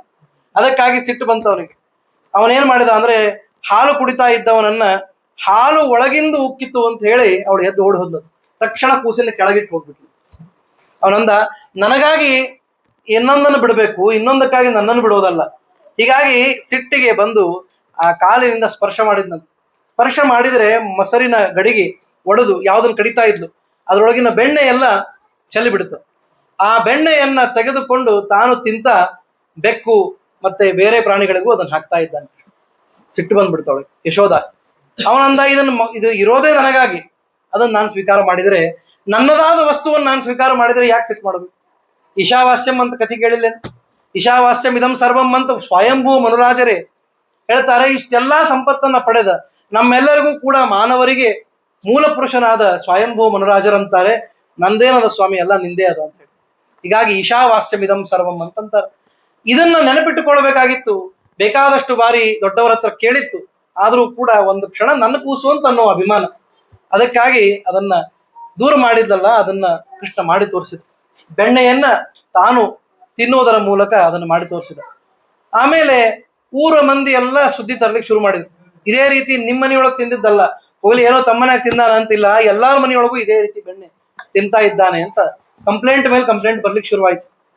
ಅದು ಹೇಳ್ತಾರಲ್ಲ, ಅಮ್ಮ ನಾನು ದೇವರಾಣೆ ಬೆಣ್ಣೆ ಕದ್ದಿಲ್ಲ ಅಂತ ಹೇಳಿ ಬಂದು ಅವನು ಹೇಳಲಿಕ್ಕೆ ಶುರು ಮಾಡಿದ. ಮುಗಿತಾನೇ ಇಲ್ಲ ಇದು, ದಿನ ಒಂದು ಕಂಪ್ಲೇಂಟು. ದೇವರಂದ ನನ್ನ ಸ್ವಲ್ಪ ಸಹನ ಮಾಡ್ರಿ, ನಾನು ಬಂದಿರೋದೇ ಅನುಗ್ರಹ ಮಾಡ್ಲಿಕ್ಕೆ, ನೀವು ತೆಗೆಯೋದೇ ಬೆಣ್ಣೆ ನನಗೋಸ್ಕರ, ಹಾಗಾಗಿ ಅದನ್ನ ನೀವು ಹಂಗ್ ಮಾಡಬೇಡ್ರಿ ಅಂತ ಅವ್ರಿಗೆಲ್ಲ ಸಾಂತ್ವನ ಮಾಡಿದ್ರು. ಆ ವಿಷಯವನ್ನ ಹೇಳ್ತಾ ಇದ್ದಾರೆ. ಮುಂದೆ ಕೃಷ್ಣ ಒಂದು ದಿನ ಮಣ್ಣು ತಿಂದ ಅಂತ ಒಬ್ರು ಬಂದು ಸುದ್ದಿ ಹೇಳಿದ್ರು. ಕೃಷ್ಣ ಮಣ್ಣು ಯಾಕೆ ತಿಂದ ಅನ್ನೋದನ್ನ ನಾಳೆ ಮತ್ತೆ ದೀರ್ಘವಾಗಿ ಹೇಳ್ತೇನೆ. ಅಂತೂ ಕೃಷ್ಣ ಮಣ್ಣು ತಿಂದ ಅಂತ ಸುದ್ದಿ ಹೇಳಿದ ತಕ್ಷಣ ಎಲ್ಲಿ ತೋರಿಸು ಅಂತಂದಾಗ ಕೃಷ್ಣ ಅಂತಾನೆ, ನನ್ನಿಂದ ನಾಯೇನು ಮಣ್ಣಿಗೆ ಏನ್ ತಿಂದಿಲ್ಲ, ನೋಡ್ಬೇಕಾದ್ರೆ ನನ್ನ ಬಾಯಿ ಅಂತಂದ. ಅದ್ರೊಳಗೆ ಕಾಣಿಸಿದ್ದೇ ಮಣ್ಣಿನಿಂದ ನಿರ್ಮಾಣವಾದ ಈ ಜಗತ್ ಸಮಸ್ತ ಬ್ರಹ್ಮಾಂಡನೇ ಅವಳಿಗೆ ಕಾಣಿಸ್ಬಿಡ್ತು. ಆಶ್ಚರ್ಯ ಆಯ್ತು. ಏನ್ ಆಶ್ಚರ್ಯ ಇದು, ಬ್ರಹ್ಮಾಂಡವೇ ಇಲ್ಲಿ ಕಾಣಿಸ್ತಾ ಇದೆ ಅಂತ ಒಂದು ಕ್ಷಣ ಅವಳಿಗೆ ನೆನಪಾಯ್ತು.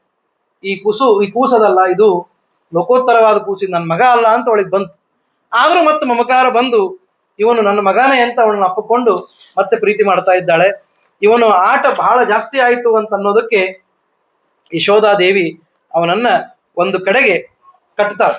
ಕಟ್ಟಬೇಕು ಅಂತ ಹೋದರೆ ದಾಮೋದರ ಅವನ ಹೆಸರು. ದಾಮೋದರ ಅಂದ್ರೆ ಅರ್ಥ ಏನು? ದೊಡ್ಡದಾದ ಉದರ ಅಂತ ಅರ್ಥ, ಅಥವಾ ಕಟ್ಟಿಸಿಕೊಳ್ಳಲ್ಪಟ್ಟ ಉದರ ಅಂತ ಅರ್ಥ. ಅವನ ಹೊಟ್ಟೆಗೆ ಕಟ್ಟಬೇಕು ಅಂತ ಹಗ್ಗವನ್ನ ಸೇರಿಸ್ತಾ ಇದ್ದಾಳೆ. ಅವನದು ಹೊಟ್ಟೆಗೆ ಸಾಲ್ತಾನೆ ಇಲ್ಲ. ಅವಳಿಗೆ ಆಶ್ಚರ್ಯ, ಎಲ್ಲ ಹೊಂಟದಿದೆಲ್ಲ ಹಗ್ಗ, ಏನ್ ತಗೊಂಡ್ರು ಇಷ್ಟು ಚೋಟುದ್ದ ಆಗ್ಲಿ ಅಂತದಲ್ಲ, ಈ ಯಾವ ಹಗ್ಗದಿಂದ ಇವನನ್ನು ಕಟ್ಟೋದು? ಭಕ್ತಿ ಎಂಬ ಹಗ್ಗದಿಂದ ಕಟ್ಟಬೇಕು ಅಂತ ಅವಳಿಗೆ ನೆನಪಾಗಿಲ್ಲ ಅಷ್ಟೇ. ಹಿಂಗಾಗಿ ಯಾವ್ಯಾವುದೋ ಹಗ್ಗದ ಪ್ರಯೋಗ ಮಾಡ್ತಾ ಇದ್ದಾಳೆ, ಕಟ್ಲಿಕ್ಕೆ ಆಗಿಲ್ಲ. ಆಮೇಲೆ ಅಂದ್ಲು, ನಿನ್ನನ್ನು ಕಟ್ಲಿಕ್ಕೆ ಆಗೋದಿಲ್ಲ ಅಂತಂದು, ಆವಾಗ ಕಟ್ಲಿಕ್ಕೆ ಆಯ್ತು. ಯಾವಾಗ ಭಗವಂತನ ಸರಿಯಾದ ಜ್ಞಾನ ಆಯ್ತಲ್ಲ, ಯಾವುದನ್ನ ಯಾರು ನಮ್ಮನ್ನ ಕಟ್ಟಿದ್ದಾನೋ ಅವನನ್ನ ನಾವು ಕಟ್ಲಿಕ್ಕೆ ಆಗ್ತದ? ಇದನ್ನ ಈ ಚಾಂದೋಗ್ಯ ಉಪನಿಷತ್ತಿನೊಳಗೆ ಬಹಳ ಚಂದ ಹೇಳ್ತಾ, ಜಗತ್ತು ಹೇಗಿದೆ ಅಂತಂದ್ರೆ ಗೂಟಕ್ಕೆ ಕಟ್ಟಿದ ಪಕ್ಷಿಯಂತೆ. ಪಕ್ಷಿಗೆ ಒಂದು ಗೂಟಕ್ಕೆ ಒಂದು ಕಡೆ ಕಟ್ಟಿ ದೂರದೊಳಗೆ ಒಂದು ಹಗ್ಗ ಬಿಟ್ಟಿರ್ತಾರೆ, ಅದು ಎಲ್ಲೂ ಹಾರು ಹೋಗ್ಬಾರ್ದು ಅಂತ. ಯಾವ್ದು ಕೆಲವು ಕಡೆ ಏನ್ ಮಾಡಿರ್ತಾರೆ ಅಂದ್ರೆ ಅದು ತಪ್ಪಿಸಿಕೊಂಡು ಹೋಗ್ಬಾರ್ದು ಅಂತ ಹೇಳಿ ಹಂಗೆ ಮಾಡಿರ್ತಾರೆ. ಅದು ತನ್ನ ಪರಿಧಿ, ಅದನ್ನು ಉದ್ದ ಹೇಳಿದ್ರೆ ಎಷ್ಟು ರೇಡಿಯಸ್ ಬರ್ತದೆ ನೋಡ್ರಿ, ಆ ಸರ್ಕಲ್ನೊಳಗೆ ಅದು ಬೇಕಾದಷ್ಟು ಹಾರಾಡೋದು ಎಲ್ಲ ಮಾಡ್ತಿರ್ತಾರೆ. ಏನು ಮಾಡಿದ್ರು ಕೂಡ ಗೂಟಕ್ಕೆ ಬಂದು ಬೀಳ್ಬೇಕು ನನಗೆ. ಹಾಗೆ ಪರಮಾತ್ಮ ನಾವು ಏನು ಮಾಡಿದ್ರು ಕೂಡ ರಾತ್ರಿ ನಿದ್ರೆ ಅಂತ ಮಾಡಿ ಅವನೊಳಗೆ ನಾವಿದ್ರೆ ನಮಗೆ ದುಃಖ ಅನ್ನೋದು ಹೋಗ್ತದೆ. ಅದು ಇಮಿಡಿಯೇಟ್ ಆಗುವ ಪ್ರಳಯ. ಅದು ನಿಜವಾಗಿಯೂ ಎವ್ರಿ ಡೇ ನಮಗೊಂದು ಪ್ರಳಯನೇ. ಅದು ಏನ್ ಪ್ರಳಯ ಅಂತಂದ್ರೆ ಭಗವಂತನಲ್ಲಿ ನಾವು ಸ್ವಲ್ಪ ಹೊತ್ತು ಇರೋದು ಅಂತ. ಹಾಗೆ ಕೃಷ್ಣ ಜಗತ್ತಿಗೆ ದಾರವನ್ನ ಕಟ್ಟಿದ್ದಾನೆ, ಮೂಗು ದಾರ ಕಟ್ಟಿದ್ದಾನೆ. ಅವನಿಗೆ ನೀನು ಕಟ್ಟಲಿಕ್ಕೆ ಹೋದರೆ ಹೇಗೆ ಕಟ್ಟಿಸ್ಕೊಳ್ಳಿಕ್ಕೆ ಶಕ್ಯ? ಆದರೆ ವಾದಿರಾಜ ಅಂತಾರೆ, ಭಕ್ತಿ ಬಂಧನ ವಶಃ. ಅವನಿದ್ದಾನಲ್ಲ, ಅವನನ್ನು ಭಕ್ತಿಯಿಂದ ಕಟ್ಲಿಕ್ಕೆ ಬರ್ತದೆ. ನಿಮ್ಮಲ್ಲಿ ಅತ್ಯುತ್ತಮವಾದ ಭಕ್ತಿ ಇತ್ತು ಅಂತಂದ್ರೆ, ಅತ್ಯುತ್ತಮ ಅಂದ್ರೆ ಏನು? ಸುಮ್ಮನೆ ಹೇಳ್ಬೇಕಾದ್ರೆ ಬಹಳ ಚಲೋ ಹೇಳ್ಬೇಕಂತ ಒಂದು ಶಬ್ದ ಸೇರಿಸ್ಬಿಡೋದು. ಅತ್ಯುತ್ತಮ, ಬಹಳ ಉತ್ತಮ, ಬಹಳ ದೊಡ್ಡದು, ಅದಕ್ಕೆ ಅರ್ಥ ಇರ್ಬೇಕಲ್ಲ. ಅತ್ಯುತ್ತಮ ಅನ್ನೋ ಶಬ್ದಕ್ಕೆ ಅರ್ಥ ಅಂದ್ರೆ ನಿರ್ವ್ಯಾಜವಾದದ್ದು, ನೆಪ ಇಲ್ಲದ ಭಕ್ತಿ. ಸಿಂಪಲ್, ನನಗೆ ಏನೂ ಬೇಕಾಗಿಲ್ಲ ಆದ್ರೂ ನಿನ್ ಮೇಲೆ ಭಕ್ತಿ ಮಾಡ್ತೀನಿ, ಇಷ್ಟು ಹೇಳಿದ್ರೆ that is the end of it. ಇದು ನಿಜವಾದ ಆತ್ಮನಿವೇದನೆ. ಇವತ್ತು ನನಗೆ ಕೇಳಲಿಕ್ಕೆ ಏನೂ ಇಲ್ಲ, ನಾ ಏನನ್ನೂ ಕೇಳೋದಿಲ್ಲ, ನಾ ನಿನಗೇನು ಬೇಡುವುದಿಲ್ಲ, ಹೃದಯ ಮಂಟಪದಿ ನೆಲೆಸಿರು ಹರಿಯೇ ಅಂತೇನ್ ದಾಸ ಅಂತಾರೆ. ಅಷ್ಟನ್ನ ಮಾಡಿದ್ರೆ ಸಾಕು, ಬೇರೆ ಏನೂ ಮಾಡ್ಬೇಕಾಗಿಲ್ಲ ಅಂತ ವಿಚಾರ ಮಾಡಿದಾಗ ಅವಾಗ ಕಟ್ಟಿಸ್ಕೊಳ್ಲಿಕ್ಕೆ ಆಯ್ತು ಅಂತ ಹೇಳ್ತಾರೆ. ಮುಂದೆ ಗರ್ಗಾಚಾರ್ಯರನ್ನ ಕರೆದು ನಾಮಕರಣ ಮಾಡಿಸ್ಬೇಕು ಅಂತ ವಿಚಾರ ಮಾಡ್ತಾರೆ. ನಾಮಕರಣಕ್ಕಾಗಿ ಏನು ಹೆಸರಿಡಬೇಕು? ನಾಮಕರಣ ಮಾಡುವಾಗ ಬಲರಾಮನಿಗೂ ಹೆಸರಿಡಬೇಕು, ರೋಹಿಣಿಯ ಮಗ. ಅವನು ಭದ್ರನಾಗಿ ಕಾಣಿಸ್ತಾನೆ ಮತ್ತು ಬಲವಂತನಾಗಿದ್ದಾನೆ, ಅರ್ಥಾತ್ ಬಲಶಾಲಿಯಾಗಿದ್ದಾನೆ. ಆದ್ದರಿಂದ ಅವನಿಗೆ ಬಲಭದ್ರ ಅಂತ ಹೆಸರಿಟ್ರು. ಸಂಕರ್ಷಣ ಅಂತ ಅವನು ಯಾಕೆ ಹೆಸರಿಟ್ರು ಅಂತಂದ್ರೆ ಮನಸ್ಸಿಗೆಲ್ಲ ಆಕರ್ಷಣೆ ಮಾಡ್ತಾನೆ ಅಂತ ಇಟ್ರು. ನಿಜವಾದ ಅರ್ಥ ನಿನ್ನೆ ಹೇಳಿದ್ರು, ಯಾಕೆ ಸಂಕರ್ಷಣ ಅವನು ಅಂತ ಹೇಳಿ. ದೇವಕಿ ಗರ್ಭದಲ್ಲೂ ಇದ್ದು ಆಮೇಲೆ ರೋಹಿಣಿ ಗರ್ಭಕ್ಕೂ ಬಂದದ್ರಿಂದ ಅವನು ಸಂಕರ್ಷಣ ಆದ. ಆಮೇಲೆ ಇವನು 4 ಯುಗಗಳಲ್ಲಿ 4 ರೀತಿಯ ಬಣ್ಣದಲ್ಲಿ ಅವನು ಹುಟ್ಟುತ್ತಾನೆ ಕೃಷ್ಣ ಅಂತ ಹೇಳಿದ್ರಲ್ಲ. ಹೀಗೆ ಇಲ್ಲಿ ಕಲಿಯುಗದಲ್ಲಿ ಕೃಷ್ಣ ವರ್ಣದಿಂದ ಅವನು ಜನಿಸಿದ್ದರಿಂದ ಅವನಿಗೆ ಕೃಷ್ಣ ಅಂತ ಹೇಳಿದ್ರು. ಆದ್ರೆ ಇದು ಬಹಳ ಸಣ್ಣ ಇಂಟರ್ಪ್ರಿಟೇಷನ್ ಅಂತ ಅನ್ಬೋದು. ಸಾಮಾನ್ಯವಾಗಿ ಅವನ ಬಣ್ಣ ಕಪ್ಪದ್ರಿ ಕೃಷ್ಣ ಅಂತ ಯಾರು ಇಡ್ತಾರೆ ಹೆಸರು? ನಮ್ಮ ಹುಡುಗ ಬೇಕಾದಷ್ಟು ಕಪ್ಪಿರ್ಲಿ, ಅವನಿಗಿಡೋ ಹೆಸರು ಮಾತ್ರ ಅರ್ಜುನ ಅಂತ ಇಡ್ತಾರೆ, ಒಳ್ಳೆ ಬೆಳ್ಳಗಿದ್ದಾನೆ ಅಂತ. ಅಥವಾ ಸುಂದರ ಅಂತ ಇಡ್ತಾರೆ, ನೋಡಿ ಪಾಪ ಸಾಧಾರಣ ಇರ್ತದೆ, ಹಂಗೂ ಆಗ್ತಾವ ಕೆಲವು ಸಲ. ಯಾಕೆ ಅಂದ್ರೆ ನಮಗ್ ಬಹಳ ಬುದ್ಧು ಅಂತ. ಈ ಅರ್ಥದಲ್ಲಿ ಇಟ್ಟದ್ದಲ್ಲ ಕೃಷ್ಣ ಅಂತ. ಕರ್ಷಯತಿ, ಎಲ್ಲರನ್ನೂ ಕೂಡ ಆಕರ್ಷಣೆ ಮಾಡ್ತಾನೆ. ಒಂದು ಎಂಥವರನ್ನ, ಈ ದುಷ್ಟರನ್ನೂ ಆಕರ್ಷಣೆ ಮಾಡ್ತಾನೆ. ಅದೇ ಅವನ ಪ್ರಾಬ್ಲಮ್. ನಂದಗೋಕುಲದಲ್ಲಿ ಆಗಿದ್ದೇನು, ಎಲ್ಲರಿಗೂ ಸಂತೋಷ ಆಯ್ತು, ಆದ್ರೆ ಒಬ್ಬರಾದ್ಮೇಲೆ ಒಬ್ರು ಬರ್ತಾನೇ ಇದ್ದಾರೆ ಇನ್ನು.